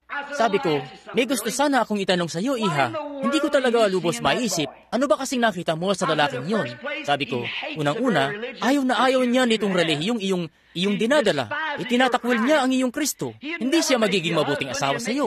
Gagawin ka lang niyang miserable sa buong buhay mo. At sabi ko, bueno, may maiinam naman ritong mga binata na Kristiyano talaga na maaari kang samahan. At tutol na tutol nga ang tatay at nanay mo sa pag-iisip pa lang na sa lalaking ito ka sumasama-sama, pero sumasama ka pa rin. At iniisip-isip mo, ako'y 16 na at malaki na. Simula nun, gumagamit na siya ng makeup at pumupuslit ng walang paalam at dinaglaon, laman na siya ng mga bahay inuman. Siya'y yumaon na at nasa walang hanggan na ngayon. Ngunit bago yun, dumadalo siya rito noon. At alam niyo ba kung anong dahilan ang itinugod sa akin ng dalagitang yun noon? Kung bakit daw niya mahal ang lalaking yun? Ang sabi ba naman niya, ang linis-linis kasi ng mga paanong lalaki at ang bango-bango pa niya. Aakalain niyo ba yun? Nagkukubli sa likod ng pabango para naman yung babae, hindi lalaki. Tingnan mo, sabi ko, kapatid, mas nanaisin ko pang sumama sa isang binatang Kristiyanong madudumi ang mga paa na gaya ng panghakot ng graba at ang amoy ay gaya ng pusang kung saan nagsusuot. Kung isa naman siyang ganap na Kristiyano, siya nga, totoo. Oh, ang dahilan daw niya, ang linis-linis kasi ng mga paa at ang bango-bango pa. Ang binatang ito na laman ng bahay inuman, hayan nga't winasak niya ang buhay ng dalagitang ito. Nakakahiya talaga, kahiya-hiya. Marangal na bagay ang pag-aasawa at nararapat lang na ang bawat papasok dito ay mapanalanginin at may paggalang. Ayan nga't ang tunay na pag-ibig mo para sa isang babae ang magbubuklod sa inyo magpakailanman. Anumang talian mo sa lupa ay tatalian ko sa langit. Sa paglalakad nyo nga sa isang lansangan kung saan man, maaaring matanda na siya at puno na ng uban at kulubot na. Ngunit ang siya pa rin pag-ibig na taglay-taglay mo para sa kanya nung siya ay dalaga pa. Maganda pa, taglay-taglay mo pa rin hanggang ngayon. Maaaring mahukot ka, makalbo, at mangalubot ang mukha at kung ano-ano pa. Subalit mamahalin ka pa rin ng babaeng yan na gaya nung matikas ka pang nakatatayo at diretso ang iyong balikat at paalon-alon pa ang iyong buhok kung ito'y tunay na sa Diyos talaga. Sapagkat tumaasa kayo roon sa panahong nakatawid na kayo sa ilog sa kabilang ibayo, sa oras na may panumbalik na kayo bilang kabataang lalaki at babae muli na mamumuhay ng magkasama magpakailanman. Yun ang walang hanggang pangako ng Diyos. Sinabi nga niyang gagawin niya yun, kanyang at hindi lang yun. Dadako tayo sa bagay na yan sa ilang sandali. Ipinanumpa nga niyang gagawin niya ang bagay na yun. Pakinggan niyo ito sa pagpapatuloy natin. Na ginawa ayon sa kautusan ng mga utos na ukol sa laman, kundi ayon sa kapangyarihan ng buhay na walang katapusan. Ngayon, bibilisan natin ang pagbasa rito para makadako na tayo roon. Sapagkat pinatotohanan tungkol sa kanya, ikaw ay saserdote magpakailanman ayon sa pagkasaserdote ni Melchizedek hanggat kinakailangan ng saserdote, mananatili siyang saserdote. Sapagkat maliwanag na napapawi ang unang mga utos sa kanyang kahinaan at kawalan ng kapakinabangan. Sapagkat ang kautusan ay walang anumang pinasasakdal. Wala nga kahit ano pang gawin nyo. Humintuman kayo sa pag-inom ng alak, humintuman sa paninigarilyo, humintuman sa pagsasalita ng kasinungalingan, magsimba at sikaping gawin ng ganito at sikaping gawin ng ganoon. Karnal pa rin kayo. Kautusan lang yun. Walang anumang pinasasakdal ang kautusan. Kaya ano ang nagpapasakdal? Si Kristo. Luwalhati. Maaari nga akong huminto sa pagsisinungaling, huminto sa pagnanakaw, huminto sa pangangalunya, huminto sa pagniya ng tabako, huminto sa lahat ng ito. Pero karnal pa rin ako. Hindi yun tatanggapin ng Diyos dahil wala akong anumang maihahandog sa Kanya bilang kabayaran.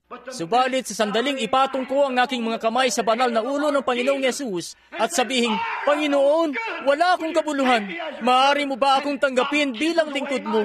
At papawiin na ng Diyos ang aking kasalanan. Makatatayo na akong sakdal sa paningin ng Diyos. Siya nga, bakit? Hindi na kasi ako nakatayo sa sarili kong kakayahan. Nakatayo ako sa Kanya at pinaging sakdal niya tayo sa pamamagitan ng paghihirap niya at ng Kanyang dugo. Ayan nga't, oras na pala para magtapos. Subalit, nais kong tapusin ang pagbasa rito. Bibilisan ko na lang po. Ang unang utos dahil sa ang kanyang kahinaan ay kawalan ng kapakinabangan, sapagkat ang kautusan ay walang anumang pinasasakdal at may pagpapasok ng isang pag-asang lalong magaling. Ano ang pag-asang lalong magaling? Si Kristo, na sa pamamagitan nito ay nagsisilapit tayo sa Diyos. Bakit? Dahil sa kabila ng lahat ng mabuti nating gawa at lahat ng mabuti nating gawa at lahat ng mabuti nating gawa, nananatili pa rin tayong karnal. Subalit sa presensya ng Diyos, kinikilala nating hindi tayo karapat dapat na makatayo roon, kung hindi lang sa pamamagitan ng mga kabutihang ginawa ni Yesus Kristo, na sa gayon lamang tayo makalalapit sa Diyos, sa pamamagitan nga lang ng mga kabutihang ginawa ng Kanyang anak. Panginoon, lumalapit po ako sa iyo na may malinis na puso. Sa pangalan ng iyong anak na si Jesus, tanggapin mo po nawa ako. O kapatid, kung ganun ay lumalapit ka na sa pamamagitan ng isang buhay na daan. Hindi, Panginoon, alam mong itinigil ko na ang pag-inom. Alam mong pinakikitunguhan ko na ng tama ang aking asawa. Alam mong ginagawa ko ang ganito. Ginagawa ko ang ganoon. Wala kang anumang maihahandog. Sapagkat ang kautusan ng mga utos na ukol sa laman ay walang anumang nagawa, ngunit nagawa nga ng pagpasok ng isang panibagong pag-asa, ang pag-asang iyon na si Kristo, na ating inaring tulad sa sinipeting nakaangkla sa kaluluwa, matibay at matatag, masdan, at yamang yaoy hindi naging sa walang sumpa, siya ay panghalip. Kung papansinin niyo rito, nakaitali ko ito. Siya'y ginawang saserdote. Hindi lang isang saserdote, kundi ginawa siyang saserdote sa pamamagitan ng isang panunumpa. Hindi na, ngayon masdan nyo, talakayin na natin ang iba pa ritong patungkol sa pagkasaserdote, sapagkat sila'y ang mga Levita, nasa katuwiran, matuwid, matapat na mga kalalakihan. Sila'y sa katotohanan ay ginawang mga saserdote na walang sumpa. Sinabi nga riyan ng Diyos, ayon sa pagkasaserdote ni Aaron. Ginawa niyang saserdote ang mga yun. Nagpasalin-salin sila sa mga henerasyong dumaan. Nagsipagtungo sila sa paaralan at pinag-aralan kung paanong maging mga mangangaral at kung ano-ano pa. Nagpapasalin-salin sila. Kaya nga't ginawa sila ng Diyos na mga saserdote sa paranggayan nun.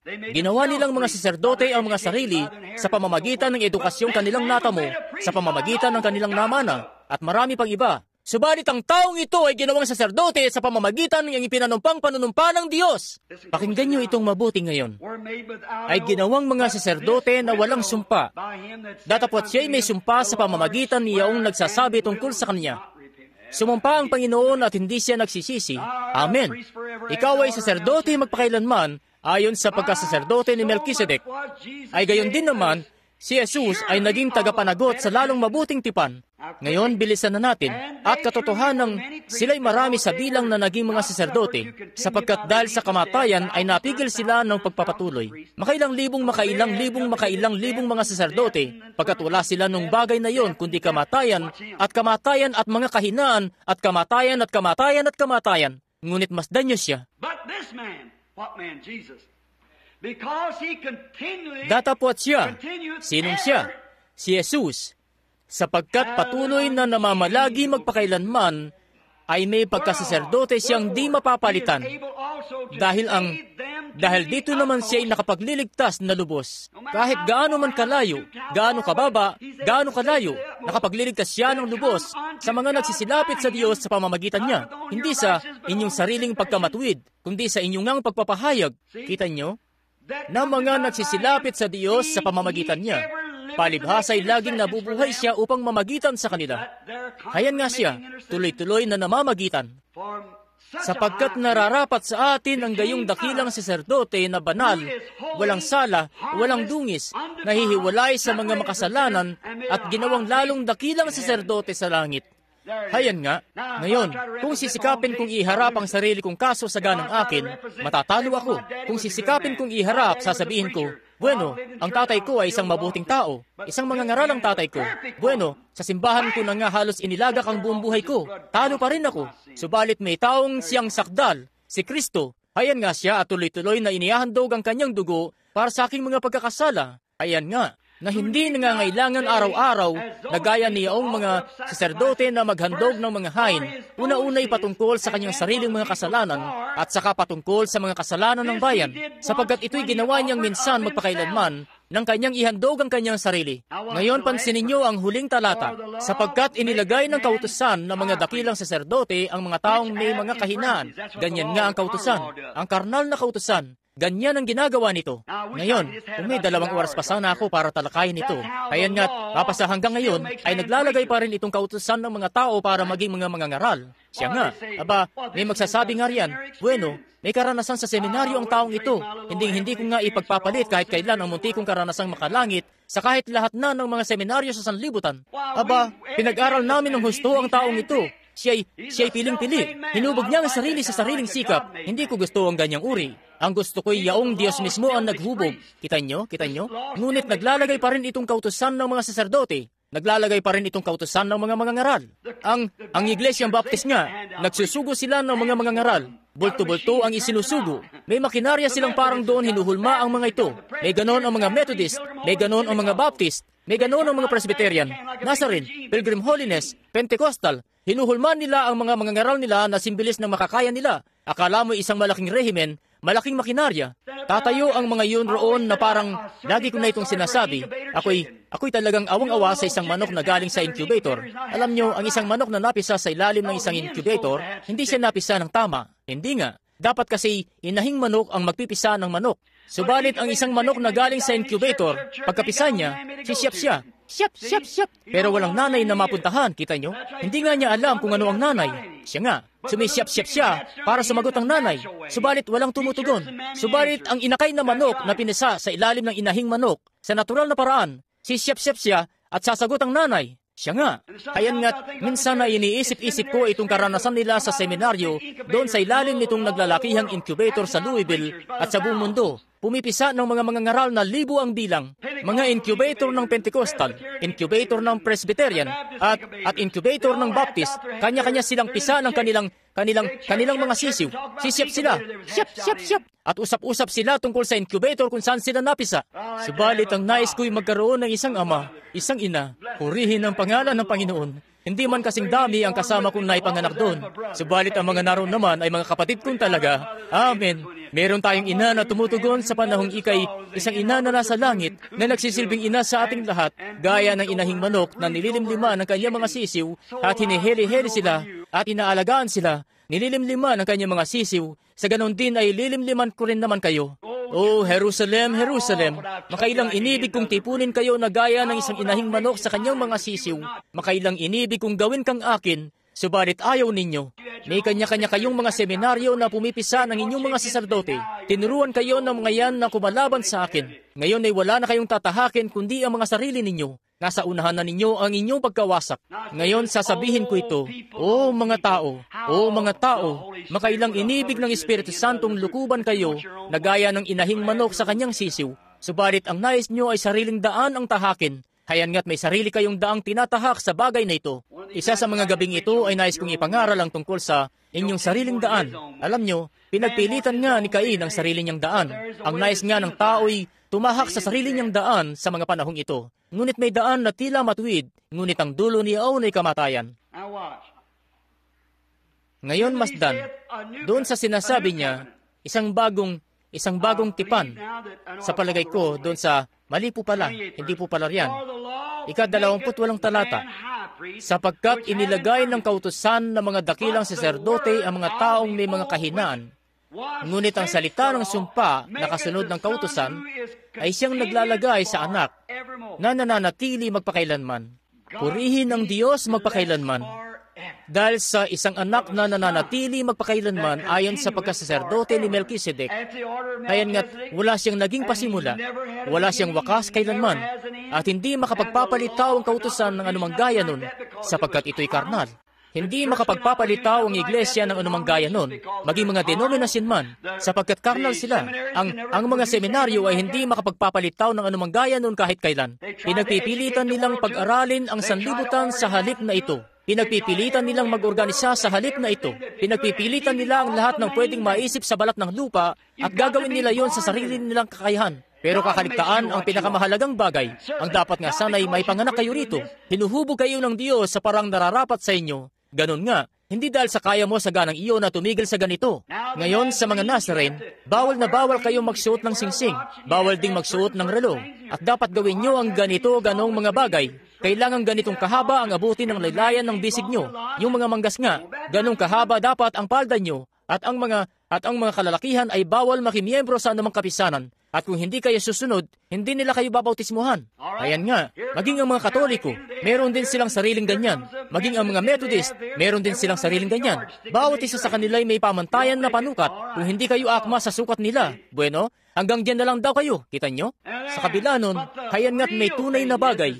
Ito ngang, wala akong sukat maihahandog mula sa aking mga bisig. Sa iyong krus lamang ako nakakapit na nanalig. O Diyos, hubad sugatan, tulong ako'y nangangailangan. O, dumudulog ako ng may kapakumbabaan, Kristo. Ipinahayag kong wala akong kabuluhan at walang matatagpuang anuman. Tanggapin mo ako, O Diyos. Pagkatapos ay tatanggapin ka ng Diyos. Ngayon, maaaring hindi nyo nga alam ang inyong ABC.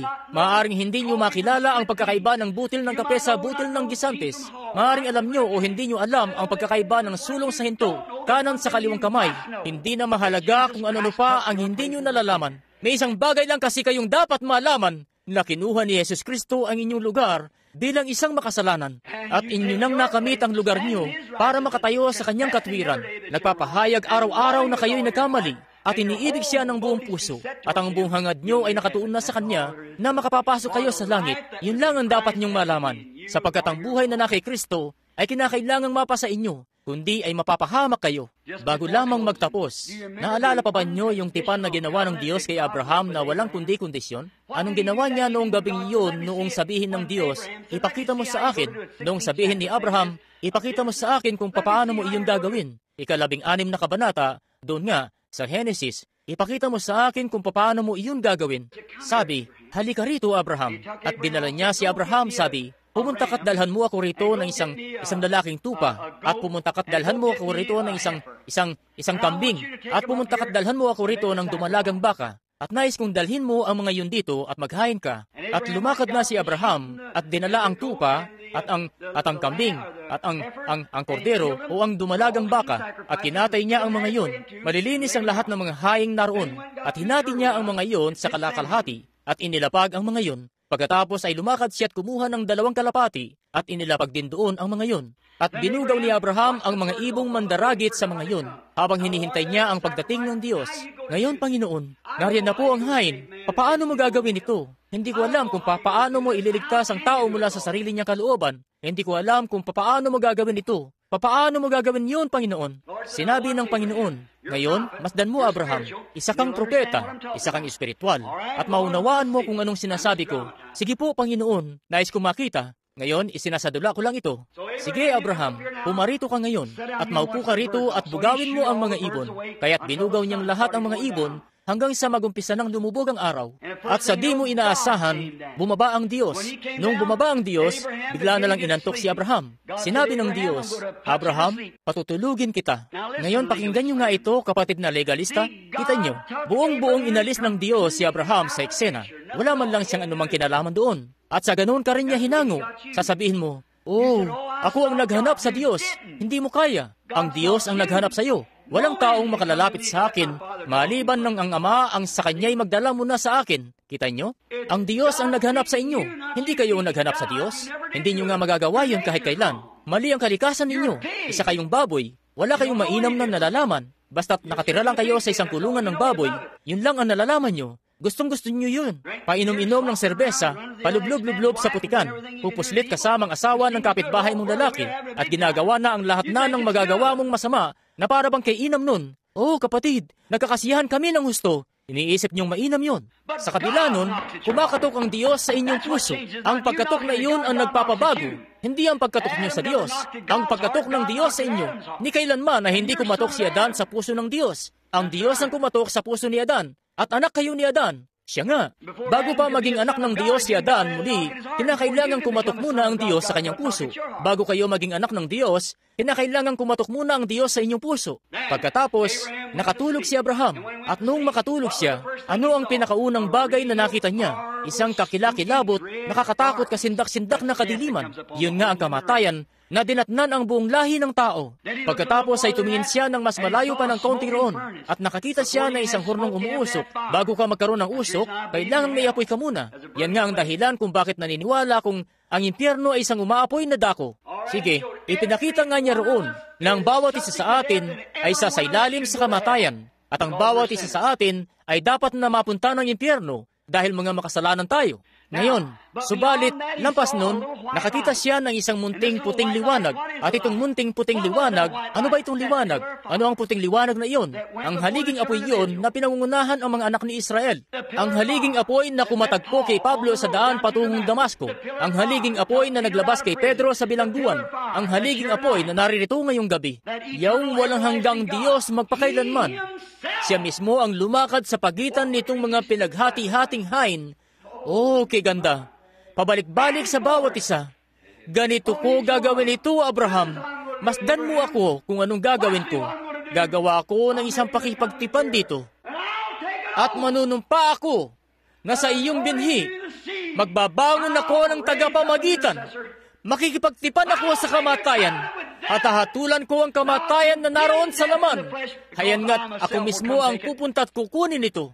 Abraham, sabi, sa pamamagitan ng iyong binhi, Abraham, ay paririto, ikaw ay magiging ama ng sanlibutan sa pamamagitan ng iyong binhi. At hindi lang ikaw ang pinangakuan ko, kundi pati na rin ang iyong binhi paglipas mo. Nakikilala nga niya ang bawat isang darating. Hindi saganang kanila, kundi kung anong aking gagawin. Ako ang gagawa nito, Abraham. Pinagtiwalaan ko si Adan noon at sumira siya at sumira ang bawat isa sa kanila. Subalit gagawin ko nga ito ng sarili ko mismo ang gagawa at ipinanumpa sa sarili ko mismo. Akin itong tutuparin. Amen, amen, amen. Tayo naman, paano tayo gumagawa ng pakikipagkasundo? Sasabihin ko, kapatid na Neville, ngayon masdan niyo itong maigi sa ilang saglit. Sasabihin ko, kapatid na Neville, sasabihin ko sa iyo kung anong gagawin ko. Kung mangangaral ka hanggang bukas ng gabi at sa susunod na gabi, tuloy-tuloy hanggang Miyerkules. Mangangaral naman ako mula Miyerkules, tuloy-tuloy hanggang Linggo. Sumasang-ayon ka ba sa kasunduang iyan? Oo naman. Ganito natin ginagawa ito.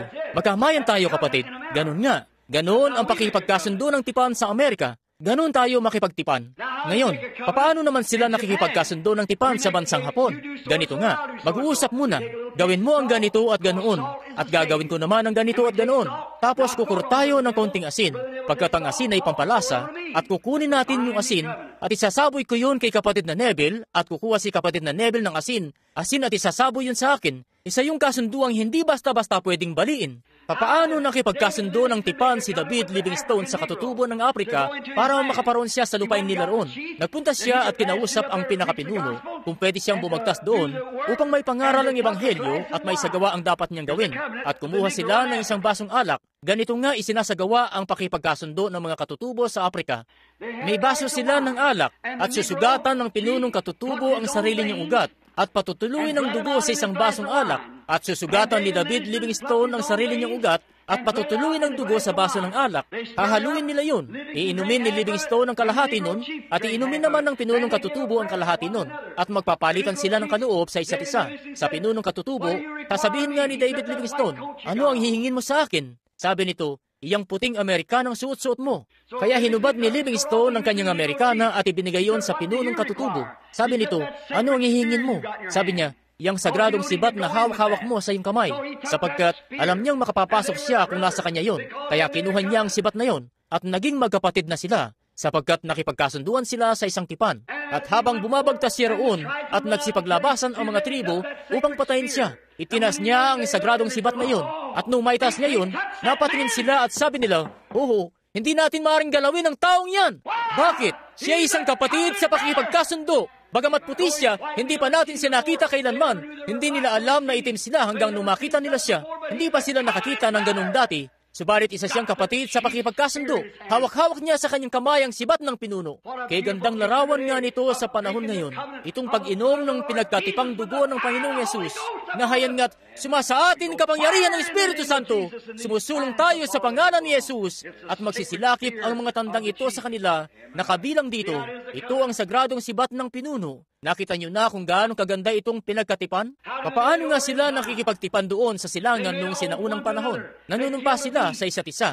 Nagkakatay sila ng isang hayop. Hahatiin yun at tatayo sila sa mismong pagitan nun. Ang dalawang lalaki ay tatayo sa pagitan nun ng hinating hayop. At pagkakasunduan nila ang isang tipan. Kung mabigo akong tuparin ito, kung mabigo akong gawin ng ganito, aba, ito at ganito, maging gaya nga ng patay na hayop na ito ang katawan ko. Maging gaya ng patay na hayop na ito ang katawan ko. At kapag nagawa na nila yun, kukunin nila ang tipan na yun at tatayo sa pagitan nito. Manunumpa, ipanunumpa nilang tutuparin nila yun at pupunitin nila yung papel, pupunitin ng dalawa hanggang mahati at iaabot ang isang bahagi noon sa isa sa kanila. Yung isang bahagi naman sa pangalawa, sa itatakdang panahon ay magkikita sila at ipatutupad sa kanilang mamatay sa ganung kamatayan kung mabigo nilang tuparin ang sinumpaan nila at maging tulad nga ng mga patay na hayop na naroon. Sige. Napansin niyo ba ang tatlong hayop? May kasakdalan, ang tupa, ang kambing, at tatlong sakdal na hain. Ano yung tupa? Ano yung kalapati? At para saan naman ang dalawang kalapati? Ang dalawang kalapati ay iniahain kapwa para sa kaligtasan at kagalingan, para sa sino mang papasok doon. Kita nyo, ang mga pagtutubos ay ginawa sa ibang paraan, samantalang sa kagalingan ay walang ginalaw, at sa kaligtasan ay ganon din na walang ginalaw.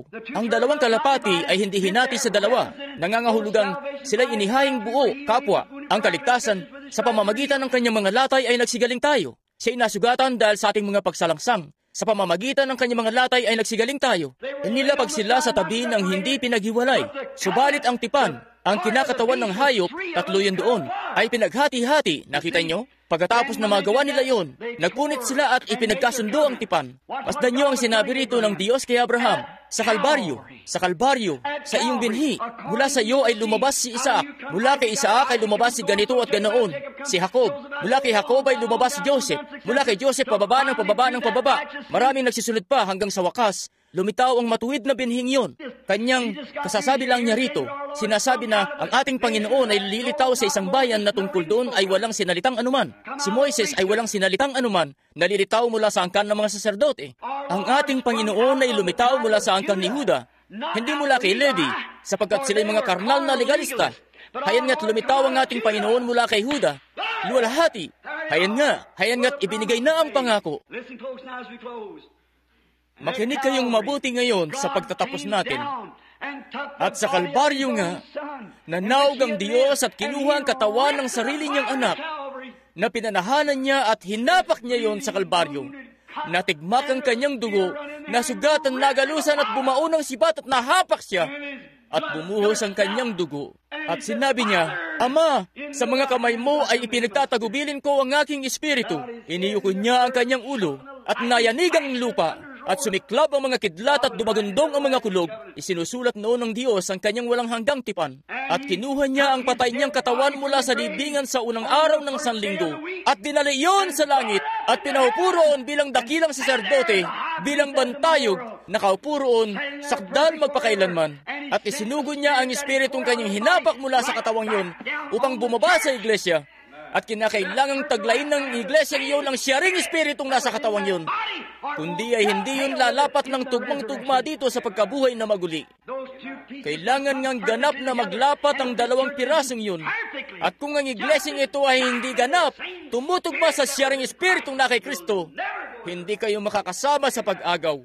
Ayan nga ang walang hanggang tipan, kapatid. Saliksikin mo nga ang iyong sarili kung nariyan ito sa puso mo. Ibigin mo ang Panginoon, pakatiyakin mong ligtas ka. Huwag kang magpakasakali lang, nakikipagsapalaran ka. Kayo, tayong mga Amerikano, gustong-gusto nga nating makipagsapalaran. Subalit huwag kayong makikipagsapalaran sa bagay na ito. Tiyakin niyong kayo'y nasa tama talaga. Hindi dahil kayo'y nakikianib sa iglesia, kundi dahil sa kayo'y tunay na ngang naipanganak muli, dumating na si Kristo sa inyo, sa katauhan ng Espiritu Santo. Ngayon, bilang tanda ng pasasalamat din sa pagtatapos ko rito, dapat nga tayong magalak ngayong nakikita nating ang siring Espiritu na na kay Jesus Kristo ay nasa mismong piling natin na ginagawa ang siring mga bagay na ginawa niya noong narito pa siya sa lupa. Dapat nga tayong magalak. Manalangin tayo ngayon habang iniyuyuko natin ang ating mga ulo. Panginoon, isang ngang napakadakilang araw ito. Bagamat pakiramdam ko'y palagi na lang akong nabibigo, hindi ko ito maipakita ng tama, Panginoon. Idinadalangin ko pong ako'y naway patawarin mo sa mga mangmangkong pamamaraan.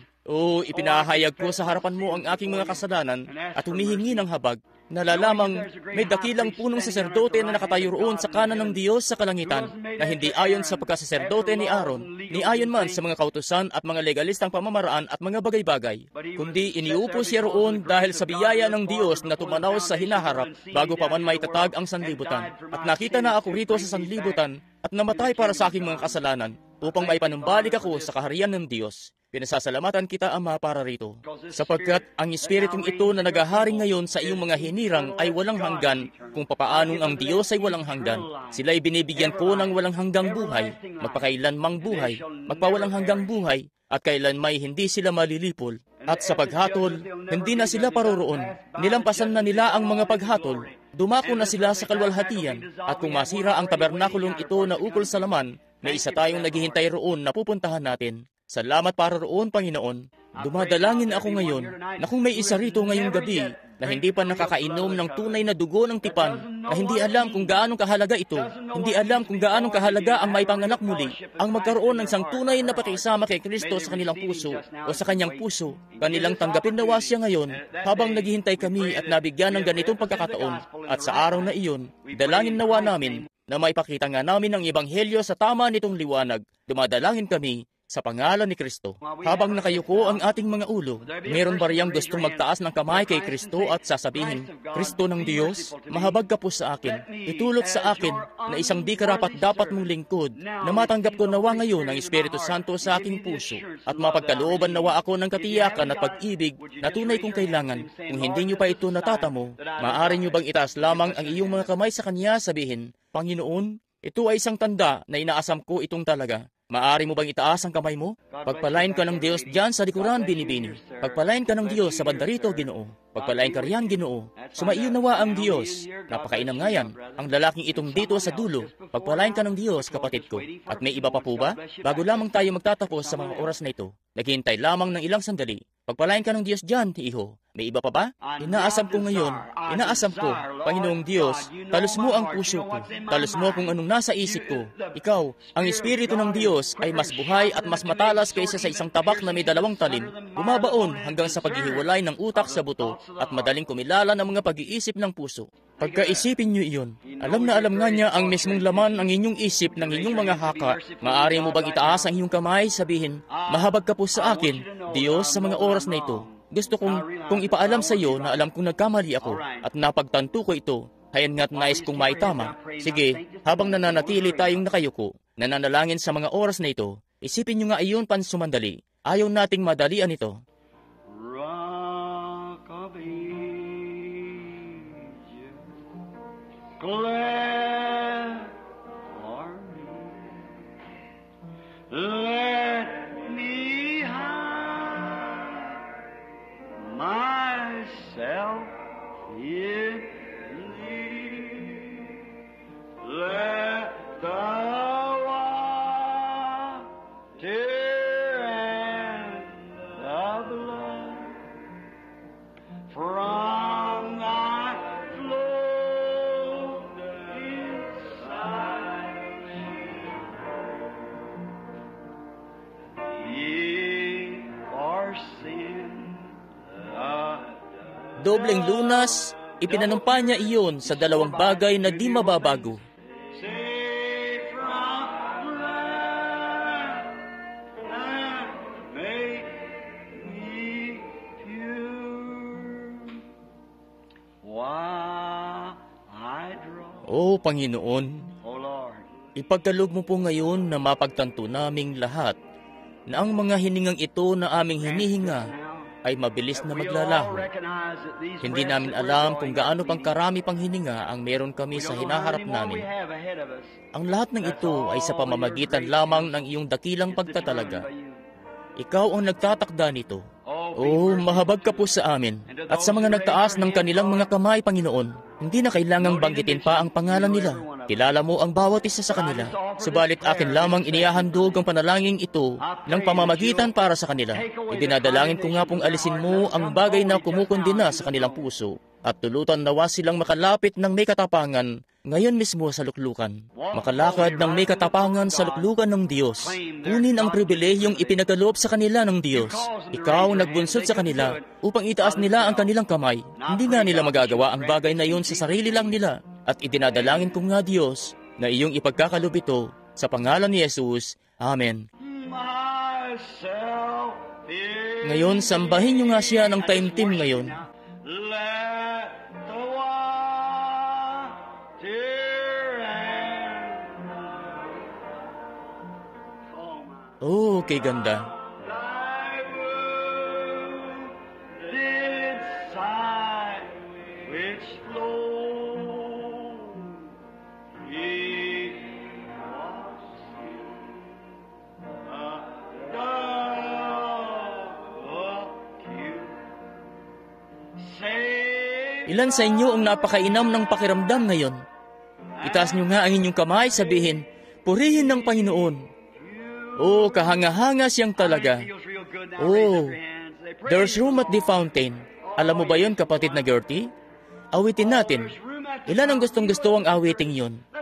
Ngayon magsasagawa tayo ng gawaing pagbabautismo sa ilang sandali. Ikaw ang magbabautismo sa kanila? Sige. room, yes, there is room.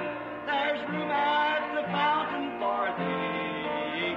Sige, yaong mga magpapabautismo sa silid-pong ito ang mga kalalakihan, sa isang ito naman ang mga kababaihan. Sige, yung mga babautismuhan sa banal na pangalan ng ating Panginoon. There's room at the fountain for thee. Art thou so good to me? There's room at the fountain. Ngayon, sabay-sabay po tayong lahat. Room, yes, there is room. There's room at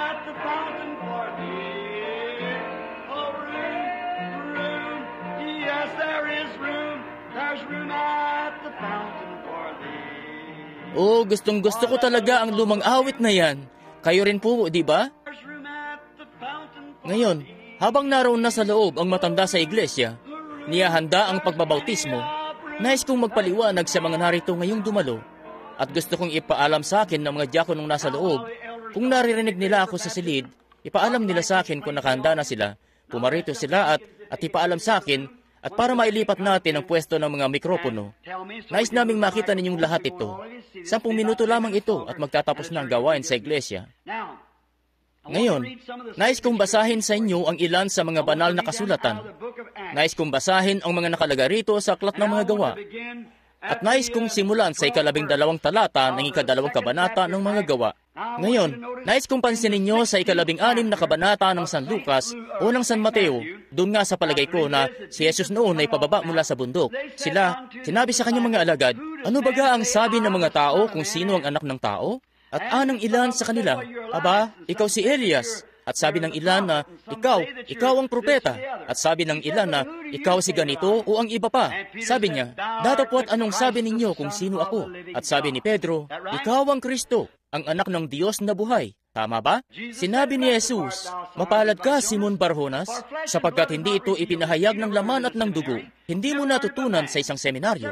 Hindi mo ito natutunan sa pamamagitan ng tao. Sabi, kundi ipinahayag ito sa iyo ng aking amang nasa langit. At sinasabi ko naman na ikaw ay Pedro. Sa ibabaw ng batong ito ay itatayo ko ang aking iglesia. At ang mga pintuan ng impyerno ay hindi makapananaig sa kanya. At ibinibigay ko sa iyo ang mga susi ng kaharian ng langit. Tama ba yon? At anumang iyong kalagan sa lupa, kakalagan ko yon sa langit. Ang tatalian mo sa lupa, tatalian ko yon sa langit.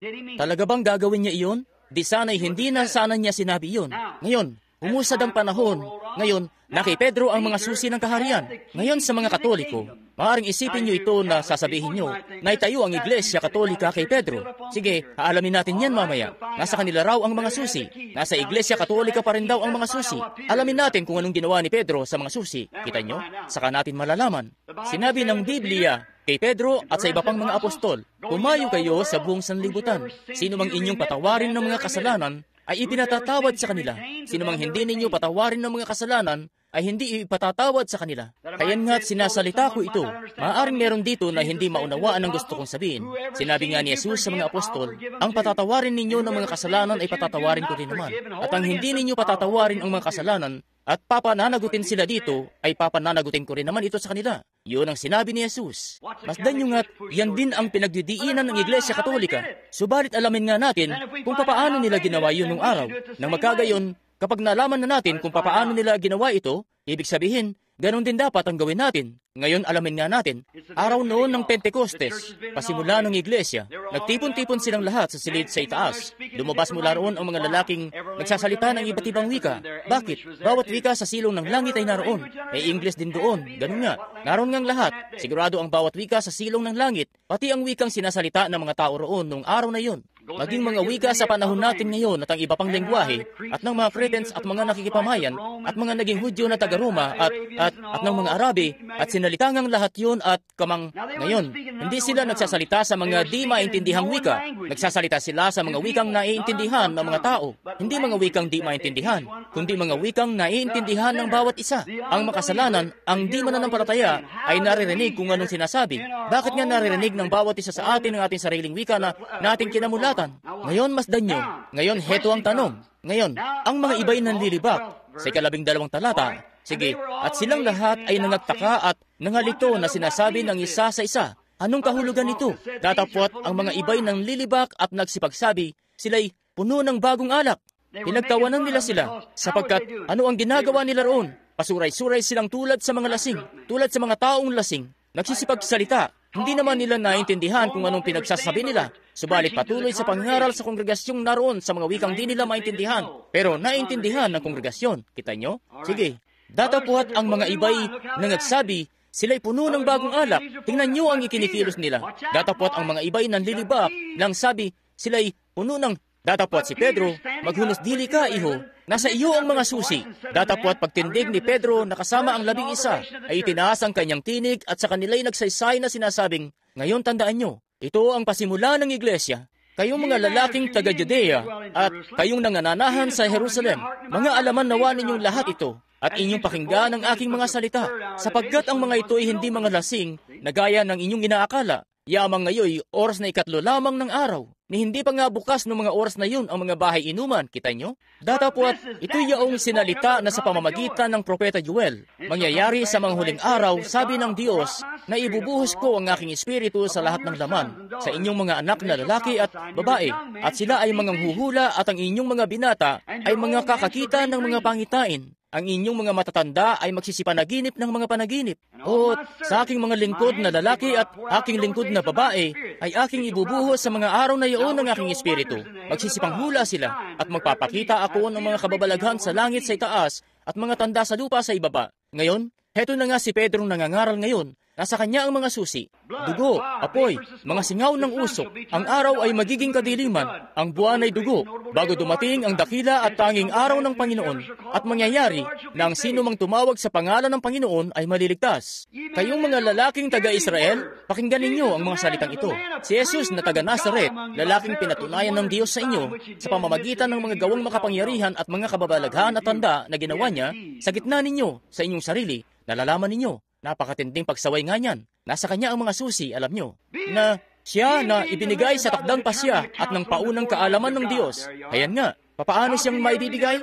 Dahil itinalaga na kasi ito ng Diyos sa ganong pagkatakda. Kita nyo? Paunang kaalaman ng Diyos. Sandali na lamang ito. Pakisabi, maghintay lamang ng ilang saglit hanggang sa matapos kong basahin ang kasulatan. Inyong kinuha sa pamamagitan ng mga kamay ng mga tampalasan ay inyong ipinako sa krus at pinatay, na siya'y binuhay na maguli ng Diyos at pagkaalis sa mga hirap ng kamatayan, sapagkat hindi maaari na siya'y mapigilan nito. Sapagkat sinabi ni David tungkol sa kanya, nakita kong lagi ang Panginoon, nasa aking kanang kamay, at upang huwag akong makilos.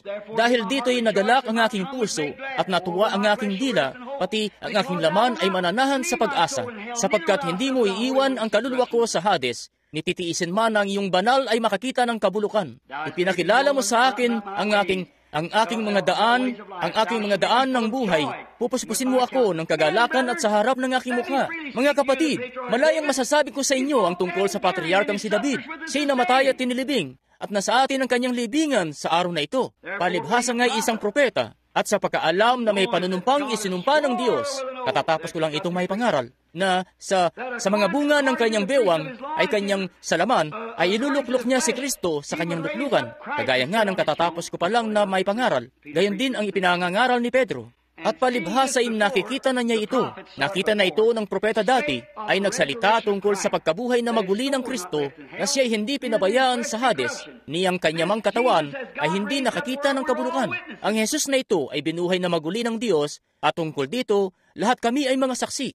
Palibhasa nga ipinarangal at sa kanang kamay na nasa kanang kamay ng Diyos, pinarangalan sa langit, tinanggap na sa Ama, pangako ng Espiritu Santo, ibinuhos niya ito na inyong ngang nakikita at naririnig. Sapagkat hindi umakyat si David sa langit, ang propeta, datapwat siya rin ang nagsabi, sinabi ng Panginoon sa aking Panginoon, maupo ka sa kanan ko hanggang sa gawin ko ang mga kaaway mo na tuntungan ng iyong mga paa. Pakatalastasin nga, pakinggan niyo ito, nang maigi ng buong angkan ni Israel na ginawa ng Diyos itong si Jesus na inyong ipinako sa krus na Panginoon at Kristo. Napakaliwanag na niyan ngayon, hindi po ba? Nang marinig nga nila ito, silang mga makasalanan ay nangasaktan ang kanilang mga puso at sinabi kay Pedro, mga kapatid, at Pedro at ibang mga apostol, mga kapatid, anong gagawin namin? Bueno, heto na. Ano yung dala niya? Ang susi sa kaharian. Nasaan ang kaharian? Nasa inyo nga. Tama ba? Ang banal na espiritu ang kaharian ng Diyos. Alam natin yan. Ipinanganak tayo sa kaharian bilang mga lingkod at mga kinatawan. Tingnan nyo, nakasabit sa tagiliran niya ang mga susi. Anong gagawin nyo sa bagay na ito? Ito ang unang-unang pagkakataon na nabuksan ng pintuan. Ngayon, ang tanong patungkol sa mga ngaral sa unang-unang pagkakataon sa may hawak sa susi, naniniwala akong kapag sinabi niya, tumayo ka sa iyong ulo, matutupad yon. Anumang inyong talian sa lupa ay aking tatalian sa langit. Sige, ano man ang sabihin mo, sasabihin ko ang gayon din. Nasa iyong susi. Sige, isinuot niya ang susi sa may pintuan. Anong gagawin ninyo? Mga kapatid, anong gagawin namin? Nang marinig nga nila ito, sila'y nangasaktan ang kanilang puso at sinabi, mga kapatid, sinabi sa kanila ni Pedro, mangagsisi kayo at mangagbautismo ang bawat isa sa inyo sa pangalan ni Yesus Kristo sa ikapagpapatawad ng inyong kasalanan at tatanggapin ninyo ang kaloob ng Espiritu Santo sapagkat sa inyo ang pangako at sa inyong mga anak at sa kanila na nangasa malayo, maging ilan man ang tawagin ng Panginoong nating Diyos sa Kanya. Yun na yun magpakailanman. Walang sinuman kailanman sa anumang panahon, kailanman ang maaaring sumalangsang diyan.